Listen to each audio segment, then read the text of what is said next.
Election 2024 की special transmission. मैं हूं कामरान शाहिद और मेरे साथ मेरे हरदिल अजीज़ मुजीर रहमान शामी साहब, बाकी लोग भी हरदिल अजीज़ हैं लेकिन बहरहाल सलमान गनी साहब, रसूल बख्श रईस साहब, रशीद साफ़ी साहब हमें भी ज्वाइन करेंगे, डॉक्टर खाका नजीब साहब। लेकिन इससे पहले कि कल से जो आप हमारे एनालिसिस सुन के महजूज या बोर हो रहे हैं, मैं चाह रहा हूँ कि ज़रा हल्कों में जाके, शामी साहब अगर आपकी इजाज़त हो, हल्कों में जाके ज़रा जो इंपॉर्टेंट कांटेदार मुकाबले उनमें क्या पोजीशन है, हम अपने रिपोर्टर से ये तो जाने ना ज़रा कितने कांटे मौजूद हैं वहाँ? कितने कांटे मौजूद है और ये कांटे पड़ेंगे या फूल, ये आपने कल डिसाइड करना है जब आप सुबह 8 से लेकर शाम 5 बजे तक लाइन लगा के वोट देंगे। मेरे साथ लियाकत अंसारी नुमाइंदा लाहौर मौजूद हैं। ऑब्वियसली लाहौर के 3-4 अहम हल्कों के मतलब बात करेंगे उनसे। उमर फारूक सियालकोट से बड़ा अहम इलेक्शन ऑफ द ईयर होने जा रहा है, बल्कि रेहाना डार साहिबा जो हैं और ख्वाजा आसिफ साहब के दरमियान। इसके अलावा तला हाशमी हैं कराची से, कराची में कुछ बड़ी अहम सीटें हैं, उनके मतलब उनसे बात करेंगे। आबिद हमीद हमारे ब्यूरो चीफ हैं पेशावर से, उनसे बात करेंगे।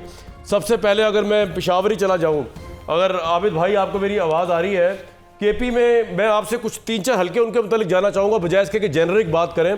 पीटीआई के जो इस वक्त के चेयरमैन हैं बैरिस्टर गौहर अली खान, जिनका मुकाबला नून लीग के सलार खान से भी है, पीपल्स पार्टी के यूसुफ अली साहब से भी है, मुझे सिर्फ ये बता दीजिए कि यहाँ पे पोजीशन क्या है, कौन स्ट्रांग है कौन वीक है आपके नजदीक?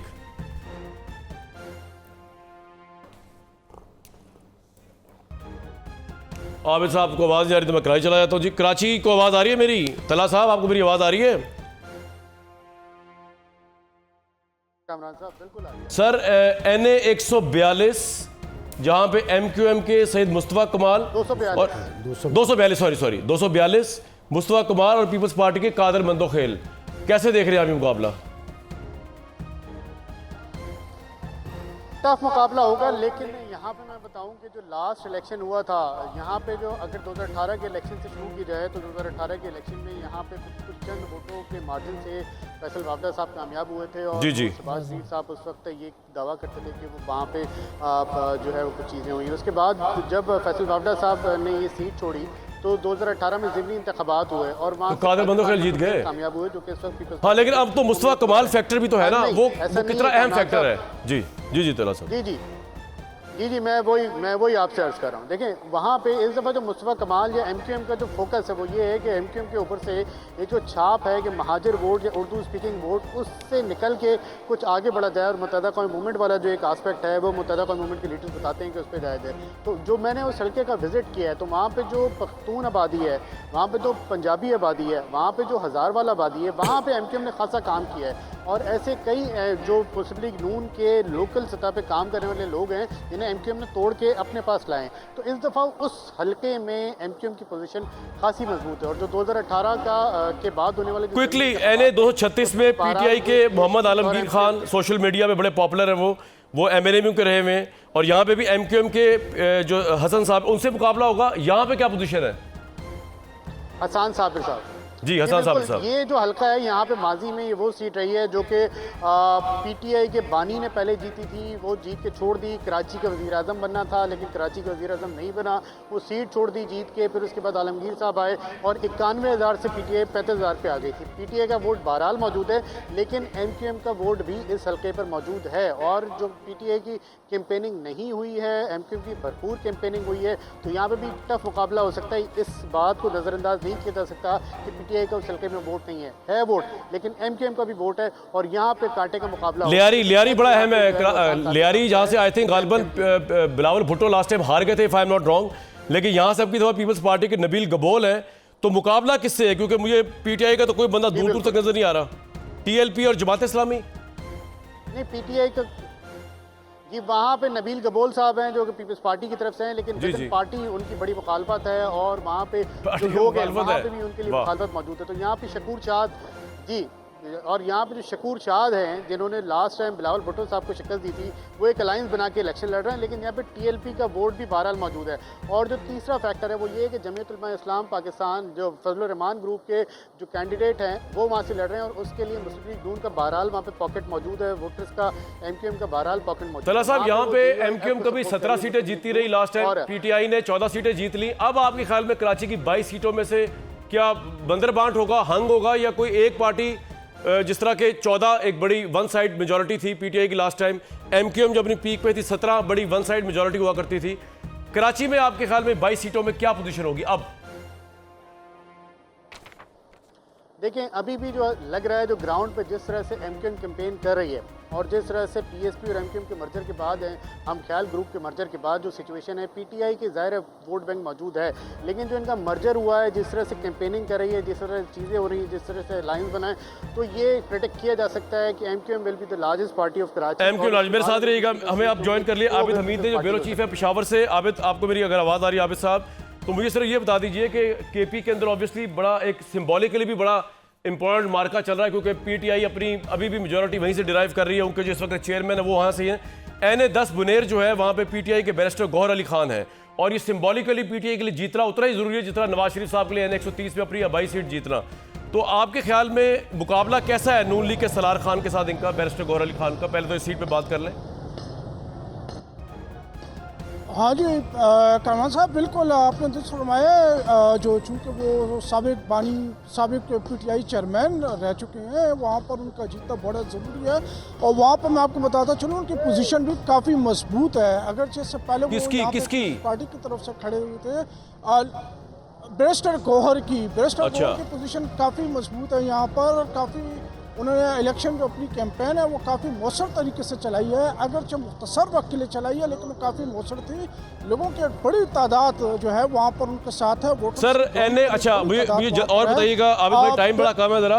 NA-33 नौशहरा जो है वहाँ पे भी बड़ा इंपॉर्टेंट सिंबॉलिक वाक़या है, क्योंकि मार्का है, क्योंकि परवेज़ खटक जो उन्होंने पार्टी चेंज की है वो पाकिस्तान तहरीक इंसाफ पार्लियामेंटेरियन के हैं, और उनका मुकाबला पीटीआई के सैयद शाहद अली शाह से है, if I am not wrong.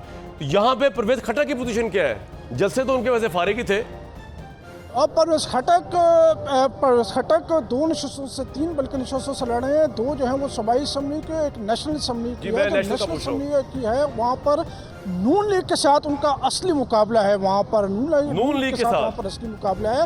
इसी तरह निचली सीट पर भी उनका नून लीग के इख्तियार वली है, उनके साथ वहाँ पर उनका मुकाबला है, जो नेक टू नेक मुकाबले इस वक्त वहाँ पर चल रहा है। अच्छा, आप कह रहे हैं पीटीआई के मुकाबले में है ही नहीं इधर? ये तो बड़ी इंटरेस्टिंग बात आपने बताई मुझे। नहीं है सर। NA-41 लकी मुरव्वत, पीटीआई के शेर अफजल मुरव्वत, इनका मुकाबला किससे और किस तरह देख रहे हैं आप, किस तरह जाता हुआ?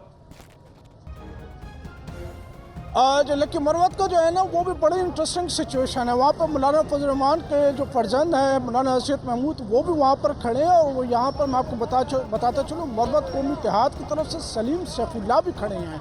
मुरव्वत कौमी इत्तेहाद ये इंतहाई मजबूत है। सलीम सैफुल्लाह 2018 के इलेक्शन में यहाँ पे जब पीटीआई की हवा चली थी और पीटीआई पीक पर थी, उस वक्त यहाँ से सीटें निकालने में कामयाब हुए थे। उनके जो थे हिमायत याफ्ता उम्मीदवार हिशाम अमुल्ला यहाँ से जीते थे, और अब सलीम सैफुल्लाह नहीं, लेकिन अब जो है शेर अफजल मुरव्वत स्ट्रॉन्ग उम्मीदवार है या मौलाना के फर्जंद? जी, इस वक्त स्ट्रॉन्ग उम्मीदवार जो हैं वो सलीम सैफुल्लाह हैं और शेर अफजल मुरव्वत हैं, और तीसरे नंबर पर आप मौलाना हसीयत महमूद को रख सकते हैं। तीसरे की तो बात ही छोड़े ना जी। आखिरी मुझे केपी का बता दें, बड़ा अहम मार्का है NA-44 डेरा इस्माइल खान, JUIF के सरबराह मौलाना फजल रहमान और पीटीआई के अली अमीन गंडापुर। वन साइडेड है या टफ है? नहीं जी, यहाँ पर भी अगर आप देखें 3 जो उम्मीदवार उनका मुकाबला है, फैसल करीम कुंडी को नज़रअंदाज नहीं कर सकते हैं। चंद दिन कबल ही वहाँ पर बिलावल भुट्टो ने एक बड़ा ज़बरदस्त किस्म का जलसा किया था जो काफ़ी मुतासर कुन था। फैसल करीम कुंडी, अली अमीन गुंडापुर और मौलाना फजल रहमान के दरमियान यहाँ पे सख्त मुकाबला होने जा रहा है। फैसल करीम कुंडी ने यहाँ पे इंतहाई मौसर कैंपेन चलाई है निस्बतन अली अमीन गंडापुर और मौलाना फजल रहमान के। मौलाना फजल रहमान ज़्यादा वहाँ पर हमें नज़र नहीं आए, और उन्होंने तो आपको लगता है गंडापुर यहाँ पे स्ट्रॉन्ग है अपने हल्के में? गंडापुर बिल्कुल अगर आप देखें तो उनकी पोजीशन काफ़ी मजबूत है, लेकिन चूंकि वो ग्राउंड पर मौजूद अली मोहम्मद खान की पोजीशन मजबूत है या नहीं? अली मोहम्मद खान की NA-23 बरदान से जी बिल्कुल पोजीशन उनकी यहाँ पे अच्छी जा रही है, पोजीशन उनकी अच्छी। और लास्ट और बड़ा इंपॉर्टेंट NA-15 मानसहरा नवाज शरीफ खड़े हुए हैं यहाँ से। नवाज शरीफ साहब खड़े हुए हैं, सेफ सीट है या कंपटीशन है इस पे? नवाज शरीफ का मुकाबला शहजादा गस्तासफ से है जो पीटीआई के आज़ाद उम्मीदवार हैं। यहाँ से वो खड़े हैं, उनके साथ यहाँ पे सख्त मुकाबला होने जा रहा है। नवाज शरीफ बज़ाहिर तो आसानी जीतते नज़र आ रहे हैं, लेकिन इतना आसान भी नहीं है, क्योंकि यहाँ से उनसे सरदार मेहताब अब्बासी जो उनके दीरीना साथी थे वो नाराज है, उनको पार्टी से निकाल दिया गया। इसी तरह बहुत शुक्रिया। मैं अभी थोड़ी देर में आऊँगा लियाकत अंसारी साहब के पास और उमर फारूक साहब के पास जो हमारे नुमाइंदा सियालकोट है, तला हाशमी साहब, आबिद हमीद साहब का बहुत शुक्रिया। शाबी साहब, ये हर जगह पे आपको लग रहा है कि कहीं वन साइडेड मुकाबला नजर नहीं आ रहा। इवन केपी के मतलब जो परसेप्शन था कि शायद 2/3 इमरान खान ले जाएंगे, चाहे उनके भले, लेकिन जो हमारे रिपोर्टर हैं वो तो हर सीट पे ही 1-2 को छोड़ के कह रहे हैं कि मुकाबला बड़ा टफ है। मुकाबला तो टफ है ना, देखें ना, यानी ईजी नहीं है वहाँ पे भी पीटीआई के लिए। देखें कि मौलाना फजलुर रहमान साहब, यानी JUI की वहाँ एक अपनी हैसियत है, ANP अपनी हैसियत है। यानी अगर से ऐसा हो सकता है कि एक जमात जो है वो थोड़ी नशिस्तें हासिल करे, जी जी, लेकिन बहरहाल कई जमातें मिलके इलेक्शन लड़ रही हैं ना, तो जो हर जगह एक कांटे का मुकाबला है। और ऐसा नहीं है कि वॉकओवर मिल जाए, लेकिन नफसियाती तौर पर एक पोजीशन जो है PTI की बेहतर नज़र आती है केपी के अंदर। तो मौलाना फजलुर रहमान जो है वो तो बलोचिस्तान से भी इलेक्शन लड़ रहे हैं ना। हालांकि सर हम तो अगर हम केपी के, वो तो लाहौर से भी नवाज शरीफ साहब लड़ रहे हैं, केपी के उसमें जरा मैं कह रहा हूँ बात कर उनका वहाँ शामी साहब। लेकिन आपको लगता है नहीं है कि ये आराम से 2/3 ले जाएंगे इनके आज़ाद तहरीक इंसाफ वाले, जिस तरह के था कि केपी में तो बहुत ही वलवला है ना, जो परसेप्शन है KP के में 2/3 ले जाएंगे, मतलब केपी को स्वीप कर जाएंगे। हाँ तो उससे क्या फर्क पड़ेगा? नहीं मैं पूछ रहा हूँ, सिंपल मेजोरिटी ले जाएं 40 है ना नेशनल असेंबली की सीट, और नहीं मैं उसकी बात कर रहा हूँ। नहीं नेशनल असेंबली में, हाँ जी जी जी, नेशनल असेंबली एक तो प्रोविंशियल असेंबली का नहीं मामला मैं है। नेशनल असेंबली की बात कर रहा हूँ। नहीं नेशनल असेंबली में मेरा नहीं ख्याल है कि 2/3 लेके जाएंगे। 44 है, 44 पे 44, 45 है, एक पे मुलतवी है। ठीक है 44 जी। मेरा नहीं ख्याल के 2/3 लेके जाएंगे। तो साफी साहब आपका तो इलाका है, आपने बात भी सुनी हमारे रिपोर्टर की, इस वक्त करंट नब पल्स बता रहे हैं, आपके नज़दीक 45 में से क्या पोजीशन होगी पीटीआई देखिए, JUI? मैं शामी साहब से इत्तेफाक करता हूँ, बहुत मुश्किल है कि मेजॉरिटी भी ले सके इस दफ़ा पाकिस्तान तहरीक इंसाफ की नेशनल असम्बली की सतह की मैं बात कर रहा हूँ। बहुत बड़े फैक्टर है। देखिए जिस तरह आपके रिपोर्टर ने भी आपको बता दिया कि जो टफ़ कंपटीशन है, अब बुनेर की बात ही मैं कर लूँ, बैरिस्टर गौहर के मुकाबले में जो स्ट्रांग कैंडिडेट है मेरी नज़र में वो बख्तियार खान है। वो जमात इस्लामी से उनका ताल्लुक़ है, वो साबिक स्पीकर रह चुके हैं। दूसरी बात यह है कि शेर अकबर को वहाँ पे जो वहाँ से रिवायती तौर पे जीतते रहे हैं, PTI में वो मुख्तलिफ़ अदवार में जीतते रहे हैं, वो शामिल हो गए पाकिस्तान PTI परवेज़ खटक के साथ। तो ये वहाँ पे स्प्लिट हो गया है। तो बैरिस्टर गौहर के लिए इवन इतना आसान मुकाबला नहीं है, असल उनका शेर अकबर और बख्तियार के साथ मुकाबला है। तो आप भी कह रहे हैं कि 45 में से हंग किस्म की पोजीशन होगी, कोई 10 ले गया, कोई 15 ले गया, इस तरह 10-15 तो मैं पीटीआई कितनी देते हैं आप वहाँ से? 4 से 5 नेशनल असेंबली। 4 से 5 जी। मैं ये भी अभी मैं गनी साहब और वो साद रसूल साहब भी वैसा मौजूद है। साद साहब ने नाराज नहीं होना, मैं आ रहा हूँ, मेरे कान में बार बार आपका वो कह रहे हैं और तंग कर दिया कह कि मैं आऊँगा तभी जब हम आएंगे, लेकिन मैं बार बार आऊँगा आपके पास। साथ साथ अब बार बार कहिएगा यार। 2018 में उनकी पोजीशन इसलिए बेहतर थी कि वहाँ पर परवेज़ खटक साहब की उसका गवर्नमेंट थी और गवर्नमेंट ख़त्म होने को इस वक्त अगर आप पख्तूनख्वा के रुझानात जो नज़र आ रहे हैं कि उनका एक हमदर्दी का फैक्टर भी लोगों का है, और मैं समझता हूँ कि 20 से ऊपर जाएगी। ये तो कह रहे हैं 4-5 मिलेंगे, मैं कहता हूँ 20 से ऊपर जाएगी। रसूल साहब देखिए केपी के लिहाज से आपने एक और फैक्टर देखना है सर, वो ये है कि वहाँ का वोटर उस तरह से वोट नहीं करता जिस तरह से पंजाब में करता है, मतलब या सिंध में करता है। आज़ाद है, नौजवान है। तो हम गुलाम है यार, हम पंजाब के वोटर जो है। नहीं मैं गुलाम तो नहीं, लेकिन ये है कि पिछली दफ़ा नौजवानों ने ज़्यादा वोट पख्तूनख्वा में डाला था। यहाँ पे नहीं, लेकिन मैं जानना चाह रहा हूँ कि ये जो उन्होंने डायनामिक्स बनाई है यहाँ पे देखें, कबायली इलाके उनको समझा जाता है, लेकिन कबायलियत यहाँ पे ज़्यादा मौजूद है, ज़ात पात बिरादरी के लिहाज से। अच्छा, ये हिसाब से आप कह रहे हैं। आई एग्री विद यू, बिल्कुल। वहाँ पे जो एक कल्चर है, उस कल्चर को देखेंगे, उसके हवाले से आप फिर देखेंगे वोटर किस तरह से। अच्छा, वहाँ ट्राइब की बेस पे वोट नहीं पड़ता है, लेकिन उसकी क्या इतना तादाद है कि सारी सर 45 में से कितनी सीटें देंगे आप ऐसा नहीं है। 45-45 में से मैं ये इस तादाद के बारे में कहना मुश्किल है, लेकिन इस वक्त जो जज्बा है और इस वक्त अगर ये आज़ादाना सियासी सकाफत को देखें पश्तून एरियाज़ की, तो वो PTI के साथ जाएंगे, इतना मैं कह सकता हूँ, लेकिन ये नहीं कि तादाद क्या हो। ठीक। साद रसूल साहब, आप अभी अगर सुन रहे थे, हमारे रिपोर्टर्स कराची की भी रिपोर्ट दे रहे थे, हम KP की भी बात कर रहे थे उनसे, ये बात तय है कि अगर टर्न आउट 60+ ना हुआ तो शायद तहरीक इंसाफ के आज़ाद उम्मीदवार बिल्कुल कहीं स्टैंड ही नहीं करेंगे। Would you agree? नहीं जी, आई वुड नॉट।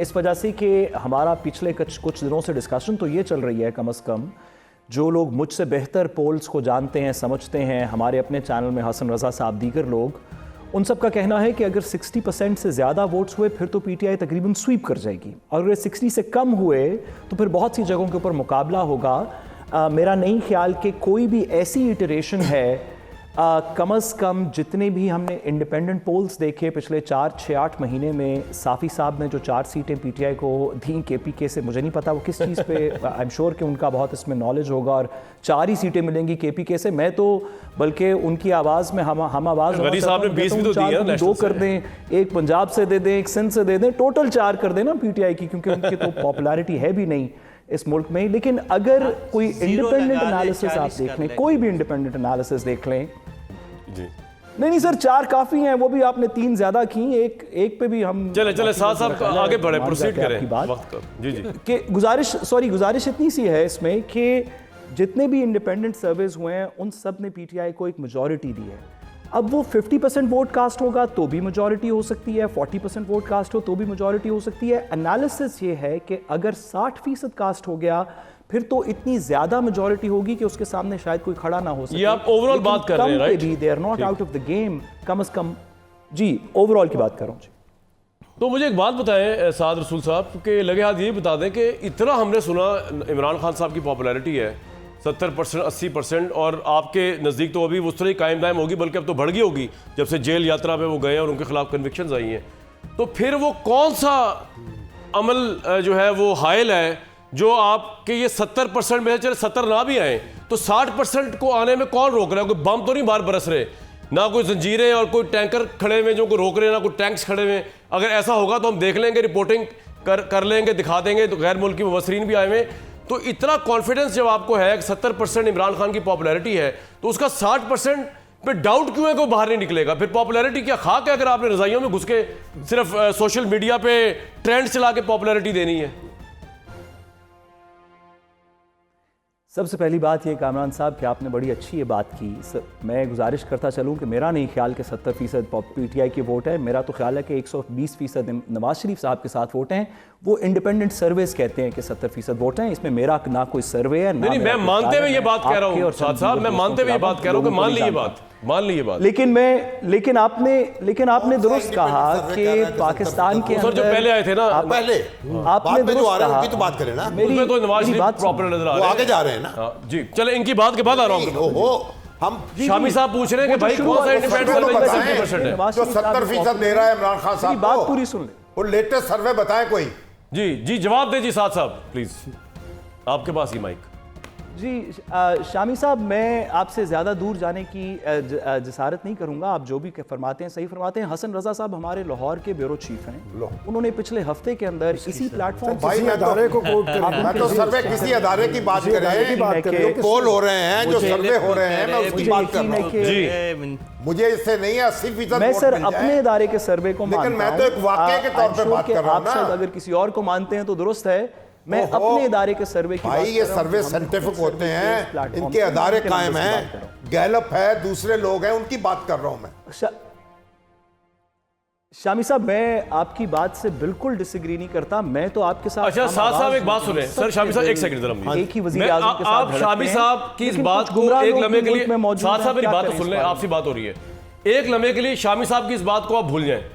मैं आपसे एग्री करता हूं 70% पॉपुलैरिटी, तो फिर प्रॉब्लम क्या है 60% को बाहर आने में? सवाल ये, और अगर वो ना आए तो फिर ये तो नहीं होगा कि आप कहेंगे जी धांधली हो गई। मैं तो ये कह रहा हूं 60% को बाहर आने में क्या अमर हायल है, मैं ये सवाल है मेरा तो। जी सबसे पहले तो हम कल क्या होगा इसके ऊपर तो अभी क्या सारा ही कर सकते हैं कि कल कितने % निकलेंगे, इसके ऊपर अब आज तो सिर्फ बहस ही कर सकते हैं। लेकिन आपने बिल्कुल दुरुस्त फरमाया कि जितनी फरावानी और ईज़ है इस वक्त तमाम पॉलिटिकल पार्टीज़ को अपनी कैंपेन और अपने वोटर्स को वहाँ तक पहुँचाने की, उसके बाद और जिस तरह की एक इक्वल अपॉर्चुनिटी है सबको ये काम करने की, उसके बाद बड़ा अफसोस होगा अगर पीटीआई के 70% वोट ना निकले। राइट शामी साहब, मेरा सवाल ये था बेसिकली कि हम मान लेते हैं एक लम्हे के लिए कि पॉपुलैरिटी उनकी 70% है, तो फिर तो अगर वो कल नहीं निकलते और उनको कोई रोकता भी नहीं, वो तो हम देख ही लेंगे ना, 70% भी है, उनके 60% निकलते भी नहीं, तो फिर तो उन पे जिम्मेदारी है ना कि वो इमरान खान के लिए वोट डालने नहीं आए। मैं तो ये मुद्दा उठा रहा हूँ कि मफरूजे के तौर पे मान लेना। देखिए ये सारे मफरूजे हैं ना। हाँ जी, कि पॉपुलैरिटी के भी मफरूज़े, मैं ये नहीं कहता वो अनपॉपुलर है, लेकिन जो परसेंटेज बताई जा रही है ये भी मफरूज़ा है, ये विशफुल थिंकिंग है। अब ये सर्वे किसका दुरुस्त होगा किसका दुरुस्त नहीं होगा, हम तो उनको पढ़ते हैं ना, गैलप क्या कह रहा है। नहीं सर, मेरा सवाल ये नहीं था शामी साहब, मैं तो कह रहा हूं कि मान के भी अगर ये 60% ना निकले फिर क्या होगा? भाई उनको फिर बाहर, कसूरवार कौन है? उनको बाहर निकलना चाहिए, वोट डालने चाहिए। बिल्कुल ठीक। और पीटीआई की लीडरशिप जो इस वक्त मौजूद है, कोशिश तो कर रहे हैं, बार बार कह रही है कि आप वोट डालें, आपके रास्ते में कोई रुकावट नहीं। जब देखिए पोलिंग डे जो होता है ना, उस वक्त कोई रुकावट खड़ी नहीं हो सकती। कल पोलिंग के अमल में कोई रुकावट नहीं है, और अगर कोई शख्स पोलिंग स्टेशन पे जाएगा तो वो वोट कास्ट कर चुकेगा। बात है कि रसूल साहब कह रहे हैं शायद ऐसा नहीं होने लगा। जी सर, देखिए मैं जो आप बातें कर रहे हैं, सलमान साहब मैं एक सवाल पूछना चाहता हूँ। लेकिन आपने जो सवाल उठाया है साद रसूल के साथ, मैं उसका जवाब देने की कोशिश करता हूँ जी प्लीज। कि रुकावट क्या है। रुकावट शायद कल ना हो, वो तो हम देखेंगे, लेकिन जो अभी तक रुकावटें आई हैं उनका असर तो ज़ाहिर नहीं हो सकता, जिनमें यह है कि पार्टी का कोई सिंबल नहीं है। अगर 70% भी कोई तसव्वुर कर रहा है तो एक सिंबल ना होने की वजह से हमें नहीं मालूम कि कितना फ़ीसद लोग कंफ्यूज होंगे। अगर सैकड़ों सिंबल हैं, मुख्तलिफ हैं, और उनके बारे में भी गलत इन्फॉर्मेशन फैलाई जा रही है सोशल मीडिया की वजह से, और सारे लोगों के पास ना सेलफोन है। रसूल साहब मेरी बात सुने, नून लीग हार जाएगी, फिर भी हार जाएगी अगर 60% निकलेगा। फिर इसकी वजह ये है वो शेर को वोट तो नहीं डालेंगे, वो जितने कंफ्यूज हो जाए वो आप ये एक्सक्यूज कोई ना दे। कल अगर रुकावटें ना हुई और अगर पीटीआई के लोग ना निकले तो फिर हम जिम्मेदार नहीं उसके। नहीं, बात को आप और तरफ ले जा रहे हैं। शेर को वोट नहीं देंगे, लेकिन अगर 7 मुख्तलिफ उम्मीदवार हैं और जो आज़ाद उम्मीदवार हैं और उनको कोई निशान का पता नहीं है, मैंने एक वेबसाइट देखी है, मालूम करने की कोशिश की है, तो उम्मीदवार का वहाँ पे हुक्का बना हुआ था। मालूम क्या उनका हुक्का है, उन्होंने कहा नहीं हुक्का तो नहीं है, कोई और चीज़ है। तो ये जो ये आप ठीक कह रहे हैं, डिसइन्फॉर्मेशन, लेकिन देखिए ठीक जो इस वक्त सारा बर्डन पीटीआई के वोटर के ऊपर नहीं डाले।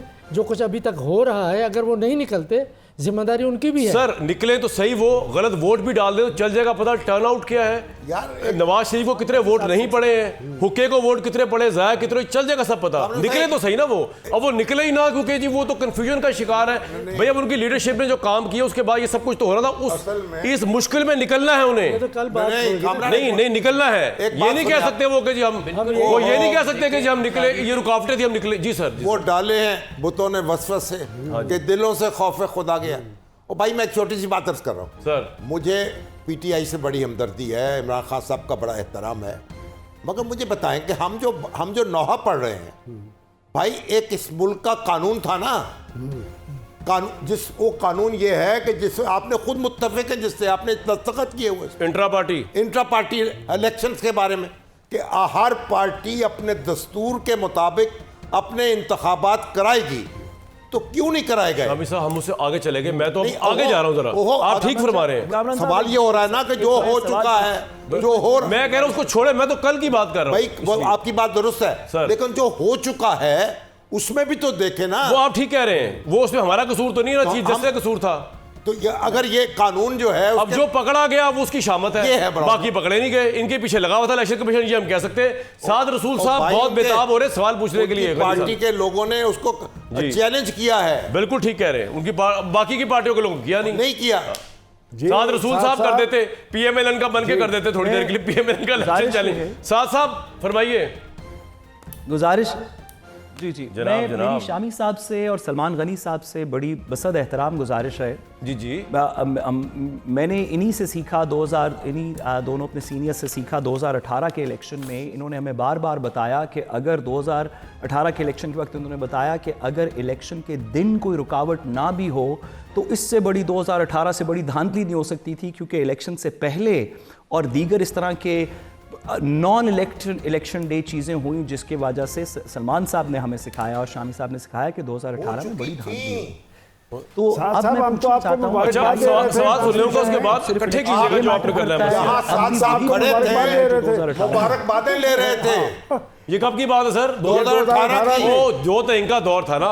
अब उनकी बेचारों की बात तो सुन लेना सर। हाँ जी, कंप्लीट करें जी। मुस्कुराहट बता रही है सारी। तो सर मेरा सवाल है कि आज भी वही स्टैंडर्ड है या स्टैंडर्ड बदल गया है? मैं आपको वाह, एक आपकी खुशी का वही स्टैंडर्ड है या गम का स्टैंडर्ड चेंज हो गया तो है? कामरान साहब यही कह रहे हैं ना कि भी बाहर निकलना चाहिए। बात है सारा जोर अगर सोशल मीडिया पे लगा दिया तो फिर बाहर कौन निकलेगा? असल में जी बाहर आएं आप। मैं तहरीक इंसाफ वालों को जाने नहीं दे रहा आज। मैं ये कह रहा हूं कि ये नहीं चलेगा सर। कि जी वो हमें पता ही नहीं था, हुक्का था कि प्याला था कि कौन था, टैंक था कि चबाटा था, जूता था या क्या था। वो तो आपके एक लीडरशिप के करतूत है कि अब आपको निशान नहीं मिला हुआ। जब मैं समझाया करता था साहब, ये तो कोई साहब इसमें किसको शक है कि मुझे तो आपका नहीं पता आप इमरान खान को क्या मशवरे देते थे थिंक टैंक आज क्या ये सिर्फ आज पे ना रखें। मैं बताया करता था यहाँ से बैठ के कि मेरे भाई बात ही है कि ये गलत लड़ाई लड़ रहे हैं, आप पीटीआई वालों को मरवाने की लड़ाई पीटीआई आपको। वाला नहीं हूँ, मैं पीटीआई को नहीं जानता, लेकिन इंसाफ अच्छी बात है, आपकी हक में बेहतर है। रोशनी को अंधेरा नहीं कह सकते। यू टू ब्रूटस, जब बुरे हालात आए तब आप जानते ही नहीं। बात सुने ये मेरे ख्याल कहना में ये कहना जी कि सरकार। ये कहना कि ये एक सिर्फ कल के दिन के ऊपर मुनहसर है, अभी भी हम यही बात कर रहे हैं। और अगैन मैं वाजे करता चलूँ कामरान साहब कि मैं पीटीआई का मेंबर नहीं हूँ, मैं पीटीआई के बारे में जानता नहीं हूँ कुछ ज़्यादा, बट एज एन ऑब्जर्वर, एक ऐसा शख्स जो को थोड़ा सा जिसका कानून से ताल्लुक़ है, मेरी गुजारिश इतनी सी है कि अभी भी एक्सपेक्टेशन मुझसे बेहतर लोगों की जिन्होंने सर्विस किए वो ये है कि अगर टर्नआउट ज़्यादा होगा तो शायद पीटीआई इलेक्शन जीत जाए। लेकिन मुझे शामी साहब की रहनुमाई में, सलमान साहब की रहनुमाई में यकीन है कि जब वोट अकाउंट बहुत ज़्यादा होगा तो पाकिस्तान के हर दिल से सिर्फ नवाज शरीफ की आवाज़ निकलेगी। वही हमारे दिल में। मैं आपको एक मिसाल दे दूं, एक छोटी सी मिसाल साथ साहब मैं आपको दे रहा हूँ।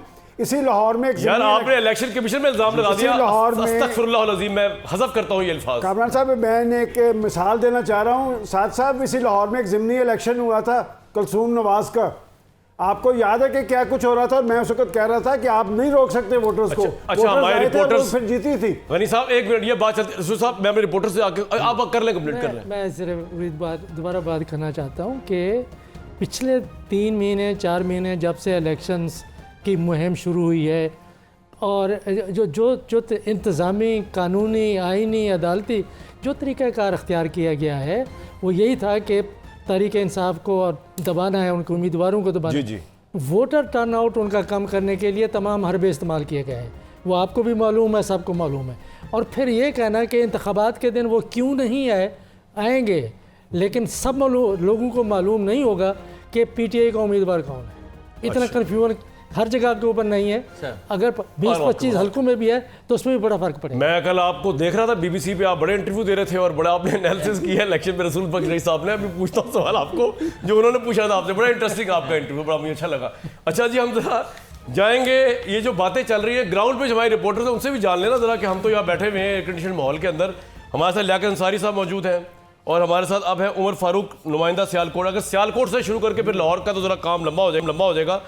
उमर मेरे भाई ज़रा सबसे पहले बता दो कि इलेक्शन ऑफ द इलेक्शन जो होने जा रहा है, NA-72 सियालकोट नून लीग के ख्वाजा आसिफ और PTI की रिहाना डार जो कि डार साहब की वालदा है, सही बताइएगा वहाँ क्या हालात चल रहे हैं? देखिए जी, बिलारी तौर पे तो यहाँ पे कांटेदार मुकाबला है और अगर देखा जाए तो 3 दहाइयों से जायद जो सियासी सफर है ख्वाजा आसिफ का, इसको शहरी इकबाल ने 6 बार जो है वो मेंबर कौमी असम्बली मुंतखब किया है।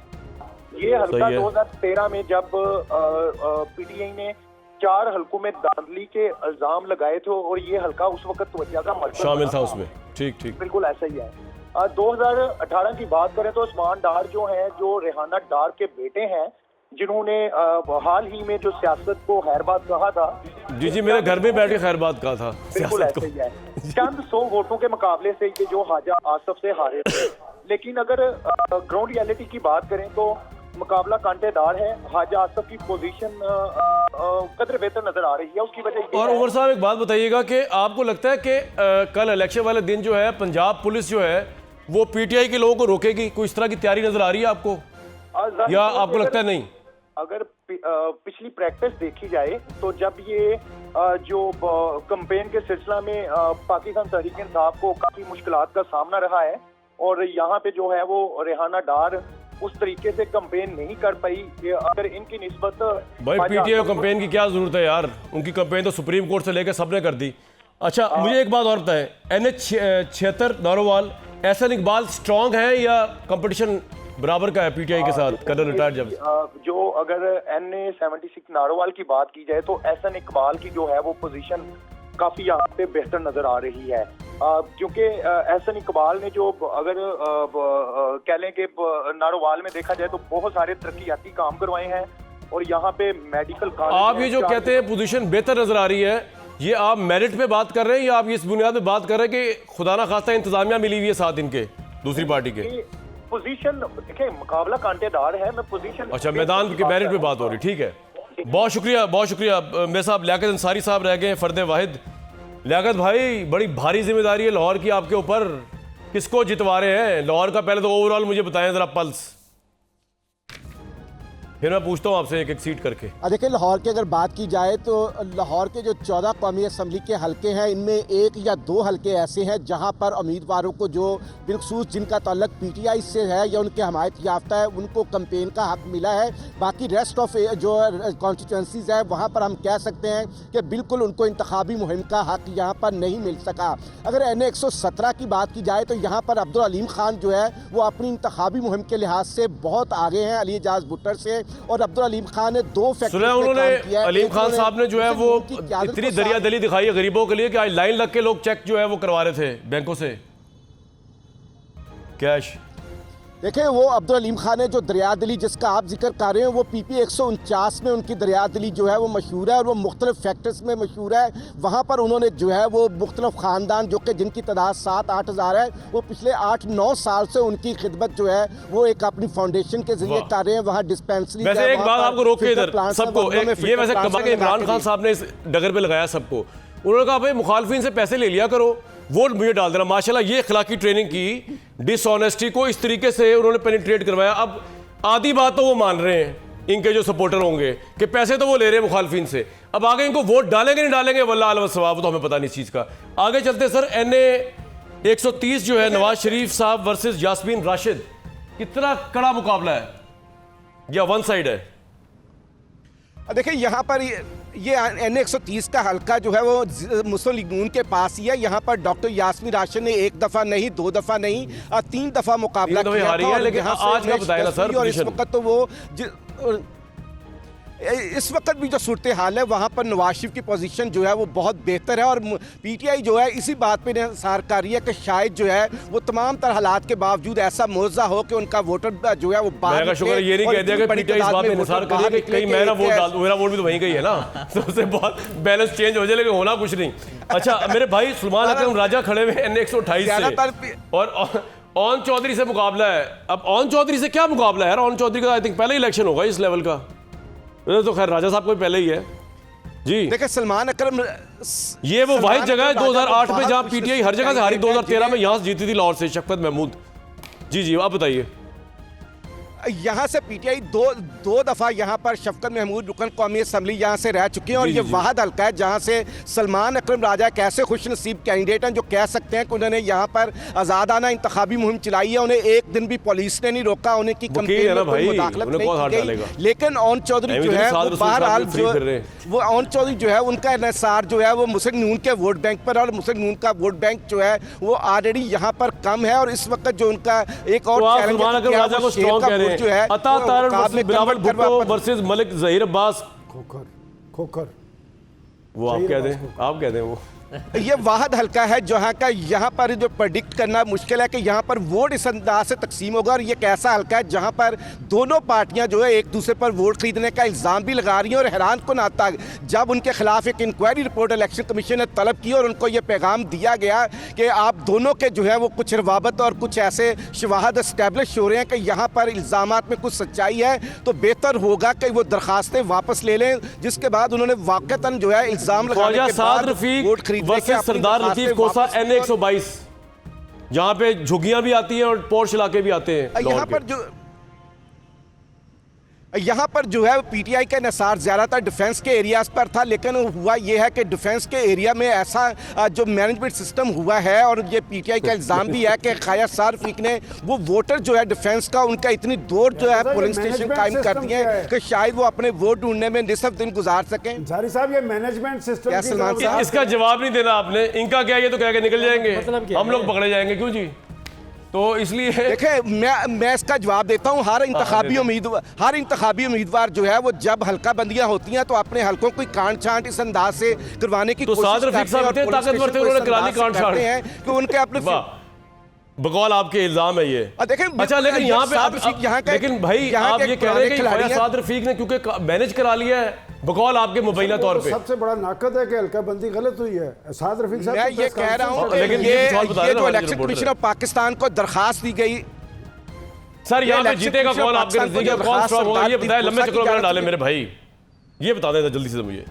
देखिए यहाँ पर साद रफीक की पोजीशन बहरहाल बेहतर है लतीफ खोसा से, लेकिन लतीफ खोसा जो है उनका इन्हिसार जो है वो पीटीआई में भी एक नए आदमी का बहुत शुक्रिया है और समझ आ गया मुझे सारा। अच्छा एक बात और बता दें मुझे लियाकत अंसारी साहब कि पंजाब पुलिस क्या कर रही है इस वक्त, मतलब कुछ उनकी अदाओं पे कोई आपने फोकस रखा हुआ है? पंजाब पुलिस रात तक जो रात के बाद क्या करेंगे रात तक की इतला थी कुछ हल्कों में। जी देखें, रात जो है वो मरियम नवाज के हल्का में शहजाद फारूक ने इंतखाबी रैली जो इख्तितामी है वो निकालने की कोशिश की थी, लेकिन पीटीआई के हमायत याफ्ता शहजाद फारूक को जो है उनके दफ्तर के बाहर से ही उचक लिया गया था और पुलिस ने उन्हें रैली नहीं निकालने दी। बहरहाल रात के तक जो है वो पीटीआई को पंजाब पुलिस ने उनकी हदूद में ही रखा है जितना कि रखना चाहिए था। यही सूरत हाल है हकीकत। और कल पंजाब पुलिस अपनी हदूद के अंदर रहेगी या निकलेगी बाहर? देखिए, कल की सूरत हाल मुख्तलिफ है कामरान साहब, एक बड़ी हैरानकुन बात है और ये हम भी सोच रहे थे कि शायद पीटीआई ने जिस तरह खुफिया अंदाज से या चोरी छुपे कैंपेन किया, क्या पोलिंग एजेंट उनको मिल सकेंगे? मैंने आज खुद कुछ हल्कों में जाकर शादी हॉल्स में विटनेस किया है कि पीटीआई के पास पोलिंग एजेंट्स जो है उनकी कमी नहीं है। ये बात हैरानकुन है कि अगर एक सूबाई हल्के में 400 के करीब पोलिंग एजेंट चाहिए तो वो 600 के करीब पोलिंग एजेंट लेके बैठे अपनी फरिश्तों को देख रहे थे। बहरहाल पोलिंग एजेंट की मुझे नहीं लगता कि उन्हें कल कमी पेश आए। पॉइंट आ गया जी आपका। कुछ कह नहीं सकता कि वोटर किस हद तक बाहर निकल बिल्कुल ठीक, कल भी आपसे राब्ते में रहेंगे। शामी साहब, आपने क्या अखज़ किया है लाहौर का माहौल? लाहौर के माहौल में एक फाइट है, मुझे तो ऐसा नहीं लग रहा कि one side walk one side नहीं है। जो मैं जिस हल्के में रहता हूँ वहाँ बिलावल भुट्टो जरदारी साहब हैं, अताउल्लाह तारड़ हैं, ज़हीर अब्बास खोखर हैं, खानला वक्कास हैं, लेकिन जो यानी तीनों के दरमियान कंटेस्ट है। यानी ऐसा नहीं है कि पीटीआई का उम्मीदवार जो है वो मुकाबले से बाहर हो।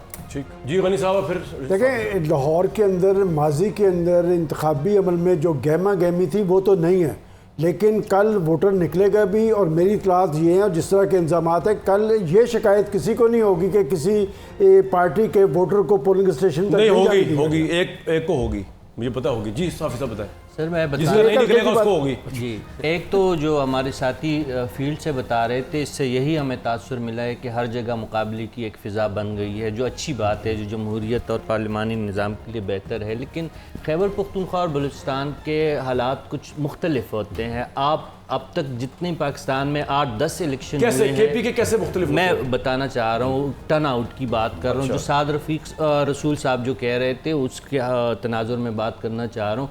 आज तक हमारे केपी में और बलूचिस्तान में 40-45% से टर्न आउट कभी भी ज़्यादा नहीं रहा। 1970 में जो पूरे मुल्क में आपकी सबसे जो रिकॉर्ड, लास्ट इलेक्शन में कितना था? लास्ट में भी आपके वहाँ पे 35-36 से ज़्यादा परसेंटेज। फिर भी इमरान खान को इतनी सीटें मिल गई थी जी, बिल्कुल मिल गई थी उस वक्त। वो तो एक नौजवानों के वोट सबसे ज़्यादा। मैं क्वेश्चन जो यहाँ पे रेस करना चाहता हूँ कि टर्न आउट बिलफर्ज साद रसूल साहब की मंशा के मुताबिक 60% हो भी जाए तो, और दूसरी तरफ जो वो फरमा रहे हैं कि इलेक्शन को मैनेज किया जा रहा है, इंजीनियर्ड किया जा रहा है, तो मुझे ये बताया जाए कि 60-70% वोट पड़ने का मतलब ये है कि पीटीआई को कम से कम 3-3.5 करोड़ वोट तो मिलेगा।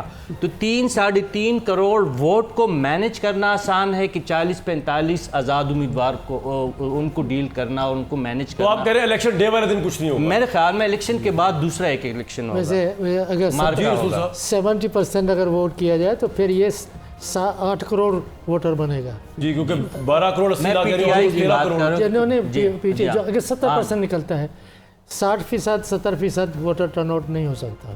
क्यों सर? इसलिए कि कभी हुआ नहीं। हुआ है। कब हुआ है? 70 में 77 में भाई जरा पता है 1970 में टर्नआउट क्या था? 60 मैं प्रोड्यूसर से कह रहा हूँ। और 2018 के इलेक्शन में टर्नआउट क्या था इन चारों सूबों का? देखिए उस वक्त पता कर लेते अभी। उस वक्त 1 साल कैंपेन चली थी, बड़े नज़रियाती किस्म की सियासी जमातें थी। एक तरफ जमात इस्लामी थी, दूसरी तरफ पाकिस्तान पीपल्स पार्टी। आप कब की बात है? 70 की? 70 की मैं बात। एक तरफ अवामी लीग थी। हम तो कैंपेन में थे, हमें पता है अच्छा कि कितना गहमा अखबार, रिसाले, जलसे, और सर पहला इलेक्शन था पाकिस्तान का नेशनल। वो ऐसी रौनक और गहमा गहमी और ना कभी दोबारा हुई बहस। और वो जो लोग उस वक्त थे, जिसमें कौसर नियाज़ी साहब थे और मुजीबुर रहमान, जुल्फ़िकार अली भुट्टो, बड़े बड़े लोग थे। आप बलूचिस्तान में किस तरह 50% से ज़ायद एक्सपेक्ट कर सकते हैं? वो ज़माना ज़रा मुख्तलिफ है। लोग बाहर निकलेंगे, लेकिन यह है कि 60% नहीं होंगे। ये अगर आप चाहते हैं कि ज़्यादा लोग वोट दे रहे हैं तो यह 55% से ज़्यादा नहीं जा सकेगा। बलूचिस्तान में आज 24 लोगों की शहादतें हुई। थोड़ी देर पहले JUI के रहनुमा अब्दुल्ला की गाड़ी पे फायरिंग हुई। बनू वज़ीरिस्तान जनूबी अजला में दफ़ा 100 बलूचिस्तान वाले बड़े दिलेरा फिक्र करें फिर भी निकले। इंशाल्लाह ज़रूर निकले। हम तो यही अर्ज कर रहे कि वो ज़रूर निकले और वाकई वो बहादुर है, वो ज़रूर निकलेंगे। लेकिन जब आप उनको मारेंगे, आप उनको जाने नहीं देंगे, आप उनके खुदकश अपने आप को जब फाड़ रहा होगा तो आप किस तरह 60 अल्लाह ना करे कल ऐसा हो। साद रसूल साहब, आपका वोट इस्लामाबाद में कि लाहौर में आप कल वोट डालने जाएंगे? मैं पहले इनसे तो पूछ लूँ, बाकियों का तो 60% का क्या?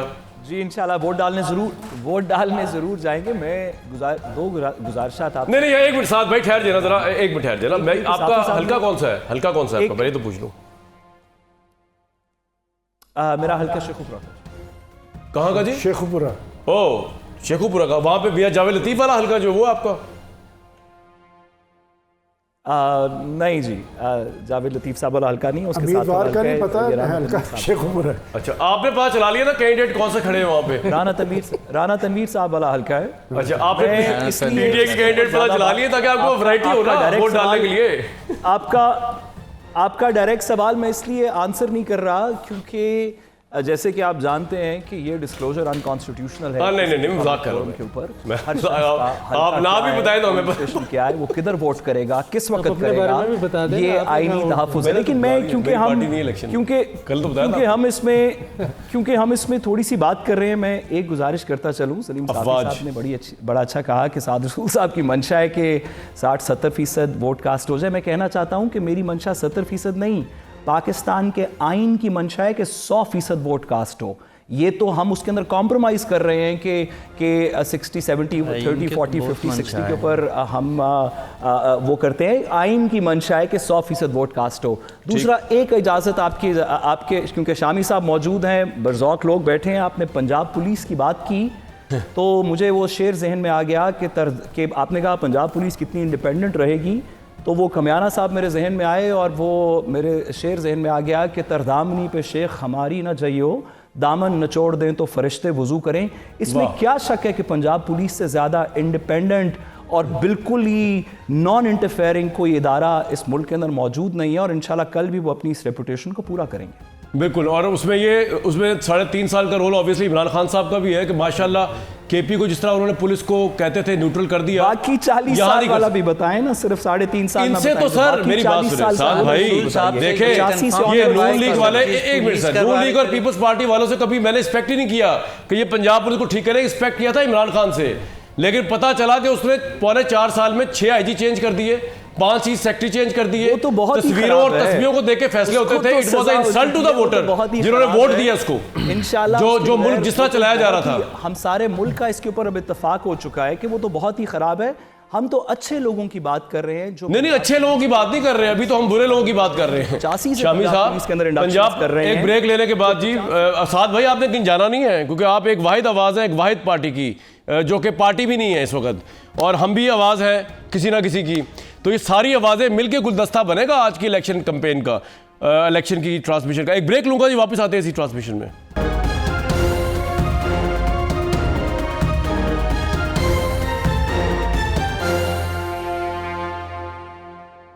जनाब कल इलेक्शन है और बहुत से लोग समझ रहे हैं कि इलेक्शन क्रेडिबल ही नहीं है, फेक है, कैंपेन भी फेक थी, पीपल्स पार्टी नून लीग की ये नूरा कुश्ती जो नज़र आ रही है फेक है, अभी जब इलेक्शन का रिजल्ट आएगा सब एक हो जाएंगे। ये सब अपनी जगह पे, लेकिन आपने इन बातों से घबराना नहीं है, आपने इन बातों से पीछे नहीं हटना। तमाम वोटर्स को मैं कह रहा हूँ पाकिस्तान के, जाके वोट कास्ट ज़रूर कीजिएगा कल, और इस चीज़ में रहिएगा कि आपको कन्फ्यूजन है, आपको कुछ पता नहीं चल रहा, वोट डालें, हिम्मत करें, आज की रात लगाएं और सोचें समझें गौर करें और उसके बाद वोट डाल दें। हमें डॉक्टर खाकान नजीब साहब ने बहुत, आज का दिन हिस्टोरिक है, पहली दफ़ा DSN से सीधा लैंड किए स्टूडियो के अंदर। डॉक्टर साहब कैसा फील हो रहा है आपको? Good to see you. It's lovely to be in your studio, it's good to see you all of you, और आपका पैनल हमेशा बहुत अच्छा होता है जनाब। एंड सो इट्स, और हमारे साथ रसूल साहब भी मौजूद हैं, और आँख ओझल पहाड़ ओझल, लेकिन वो उनकी नज़र हर चीज़ पे कि यहाँ पे क्या बात चल रही है। खाकान साहब अगर आपसे शुरू कर लेते हैं, कितना ज़रूरी है इस मुल्क के अंदर इलेक्शन का रिज़ल्ट महज आए, या इलेक्शन का रिज़ल्ट ऐसा आए कि जो लगे कि क्रेडिबल रिज़ल्ट आया, ये एक पॉपुलर मैंडेट है, जो पार्टी जीत के आई है, इसको इसके पास ये राइट अवाम ने दिया पाकिस्तान की कि वो इकॉनमी से लेके, सियासत से लेके, फॉरेन से लेके, डोमेस्टिक से लेके, दिफा से लेके आगे तक के मामलात के फैसले करे। ये कितना ज़रूरी है इलेक्शन क्रेडिबल होना for a good economy and governance afterwards? So Kamran साहब, मेरी आपसे जब भी बात हुई है I have been very clear, Pakistan के पास IMF के अलावा कोई चारा नहीं है। अब आप ये देखिए कि जब आपने IMF का जून में प्रोग्राम भी किया तो वो 9 महीने की एक स्टैंड बाय अरेंजमेंट है, ये एक एक्सटेंडेड फंड प्रोग्राम नहीं है 3 साल का। तो IMF ने भी आपको क्या कहा? IMF ने आपको यही कहा ना कि आप ये राइड कर लें, के बात करनी जी, आप ये राइड कर लें टाइम, और उसके बाद हम आपके आने वाली हुकूमत के साथ एक एक्सटेंडेड फंड फैसिलिटी करेंगे अगर वो हुकूमत। तो आप कह रहे हैं IMF जो है वो चाहे हुकूमत जितनी पॉपुलर, जितनी क्रेडिबल इलेक्शन, जितना वो आ जाए पॉपुलर मैंडेट लेके, IMF is looming over our heads. There is no other path, बहुत नैरो पाथ है इकोनॉमिक स्टेबिलिटी का। जून में आपके प्रोग्राम पे मैं कह रहा था कि IMF में चले जाएं, गए तो $2.9 अरब के रिजर्व्स थे, आज मैं बात कर रहा हूं $8.2 अरब के रिजर्व्स हैं। आपके रुपये में एक स्टेबिलिटी है, आपकी इन्फ्लेशन 38 से 29 पे आ गई है। कुछ आपकी इस्टेब्लिशमेंट के काम है, बड़ी क्लैरिटी रखें इसमें, smuggling, hoarding, D-dollarisation of contract, ये उन्होंने किया एडमिनिस्ट्रेटिव काम। IMF की एडजस्टमेंट्स मॉनेटरी साइड, यानी कि जो हमने स्टेट बैंक की तरफ से देखा, फिर हमने मालियाती काम जो देखे, कुछ एनर्जी पे भी काम हुआ, छोटे वक्त में हो नहीं सकता। आपका नेक्स्ट जो सबसे इंपॉर्टेंट ट्रांजिशन है ना कामरान, 8 फरवरी के बाद, वो ट्रांजिशन है अप्रैल में। अगर वो ट्रांजिशन डिले हो जाता है, वो क्या है अप्रैल में, जो इंस्टॉलमेंट स्टैंड बाय अरेंजमेंट खत्म करेंगे, आपने ग्लाइड इन करना है into a new IMF programme. This is the best advice any political party can have, this is the best advice establishment can have, because इन दोनों ने ये इंश्योर करना है कि इसमें जब भी डिले आया है आपकी मैक्रो पाकिस्तान की डोमेस्टिक पॉलिटिकल टेंशन या हालात किस हद तक रोल प्ले करेंगे इन तमाम चीज़ों की स्मूथ सेलिंग में? हम 2013-16 का प्रोग्राम, जो कि वाहिद प्रोग्राम है पाकिस्तान हुआ जो नवाज शरीफ के दौर में, ये याद रखिए कामरान, 23वां प्रोग्राम कर रहे हैं, 21 इनकम्प्लीट छोड़ के आ रहे हैं, डोंट डू इट अगेन। और जब वो कंप्लीट हुआ, हम दुबई में थे, प्रोग्राम हो रहा था, पाकिस्तान में पॉलिटिकल इंस्टेबिलिटी आई, उस प्रोग्राम का वो रिव्यू हमें डिले करना पड़ा। आई थिंक पाकिस्तान अब मुतहम्मिल नहीं हो सकता कि हम किसी सूरत भी कोई ऐसी सूरत क्रिएट करें जिसमें ये कंसेंसस सब पॉलिटिकल पार्टीज का ना हो, एस्टैब्लिशमेंट का ना हो, जुडिशरी का ना हो, सिविल ब्यूरोक्रेसी का ना हो, कि IMF is your best option, but that doesn't mean. तो खाका साहब, इसका मतलब ये जो जितने पॉलिटिकल पार्टीज नारे लगा रही हैं, खासतौर पर नून लीग, कि हम ये कर देंगे, हम वो कर देंगे, हम ये कर देंगे, वो तो सब वैसे ही लोगों का वोट घेरने की पॉलिसी है। देखें, एक दे मजबूर है वो IMF के। कामरान, एक पॉलिटिकल स्लोगनेरिंग होती है, उसको उसी तरह सोचना चाहिए। But let me give you a positive side. I know negative बात करना बहुत आसान है, सबने कहा ना कि हम एनर्जी कम करना चाहते हैं प्राइसेस, ठीक। सो सब रियलाइज कर गए कि without doing energy you can't do it. अब करना क्या है, दैट्स अ सेपरेट थिंग। सबने कहा ना नौकरियां देना चाहते हैं, नौकरियां कहां से आती हैं? इंक्लूसिव ग्रोथ से ही आती है ना। ग्रोथ होगी, फैक्ट्री लगेगी, दुनिया टीवी के बाद एक और टीवी बनेगा, तभी नौकरियां आएंगी, और कोई तीसरा तरीका तो नहीं है नौकरियां क्रिएट करने का। Inclusive growth is always about job creation. सबने बात की उसकी, इसकी जुजियात पे जाना तो एक फ़र्क बात है। फिर सबने कहा कि हम चाहते हैं कि लोगों को घर मिल जाए, तो वो यही कह रहे हैं ना कि लोग कोई आमदन क्रिएट करें, कुछ हम दें। सो पीपल हैव अंडरस्टूड कि economy is centre stage, political parties have understood economy is centre stage. Let me be open, the establishment also understands that. ये कोई मतलब, और ये आपको लंबी चौड़ी साइंस नहीं है ये, और टेल विंड है हर आने वाली के लिए, क्योंकि एस्टैब्लिशमेंट पीछे through the SIFC which is a whole of government approach, one has to be, मैंने 11 साल कामरान काम किया है पाकिस्तान में, so one has to be very realistic given circumstances में। ये नैरो पाथ है।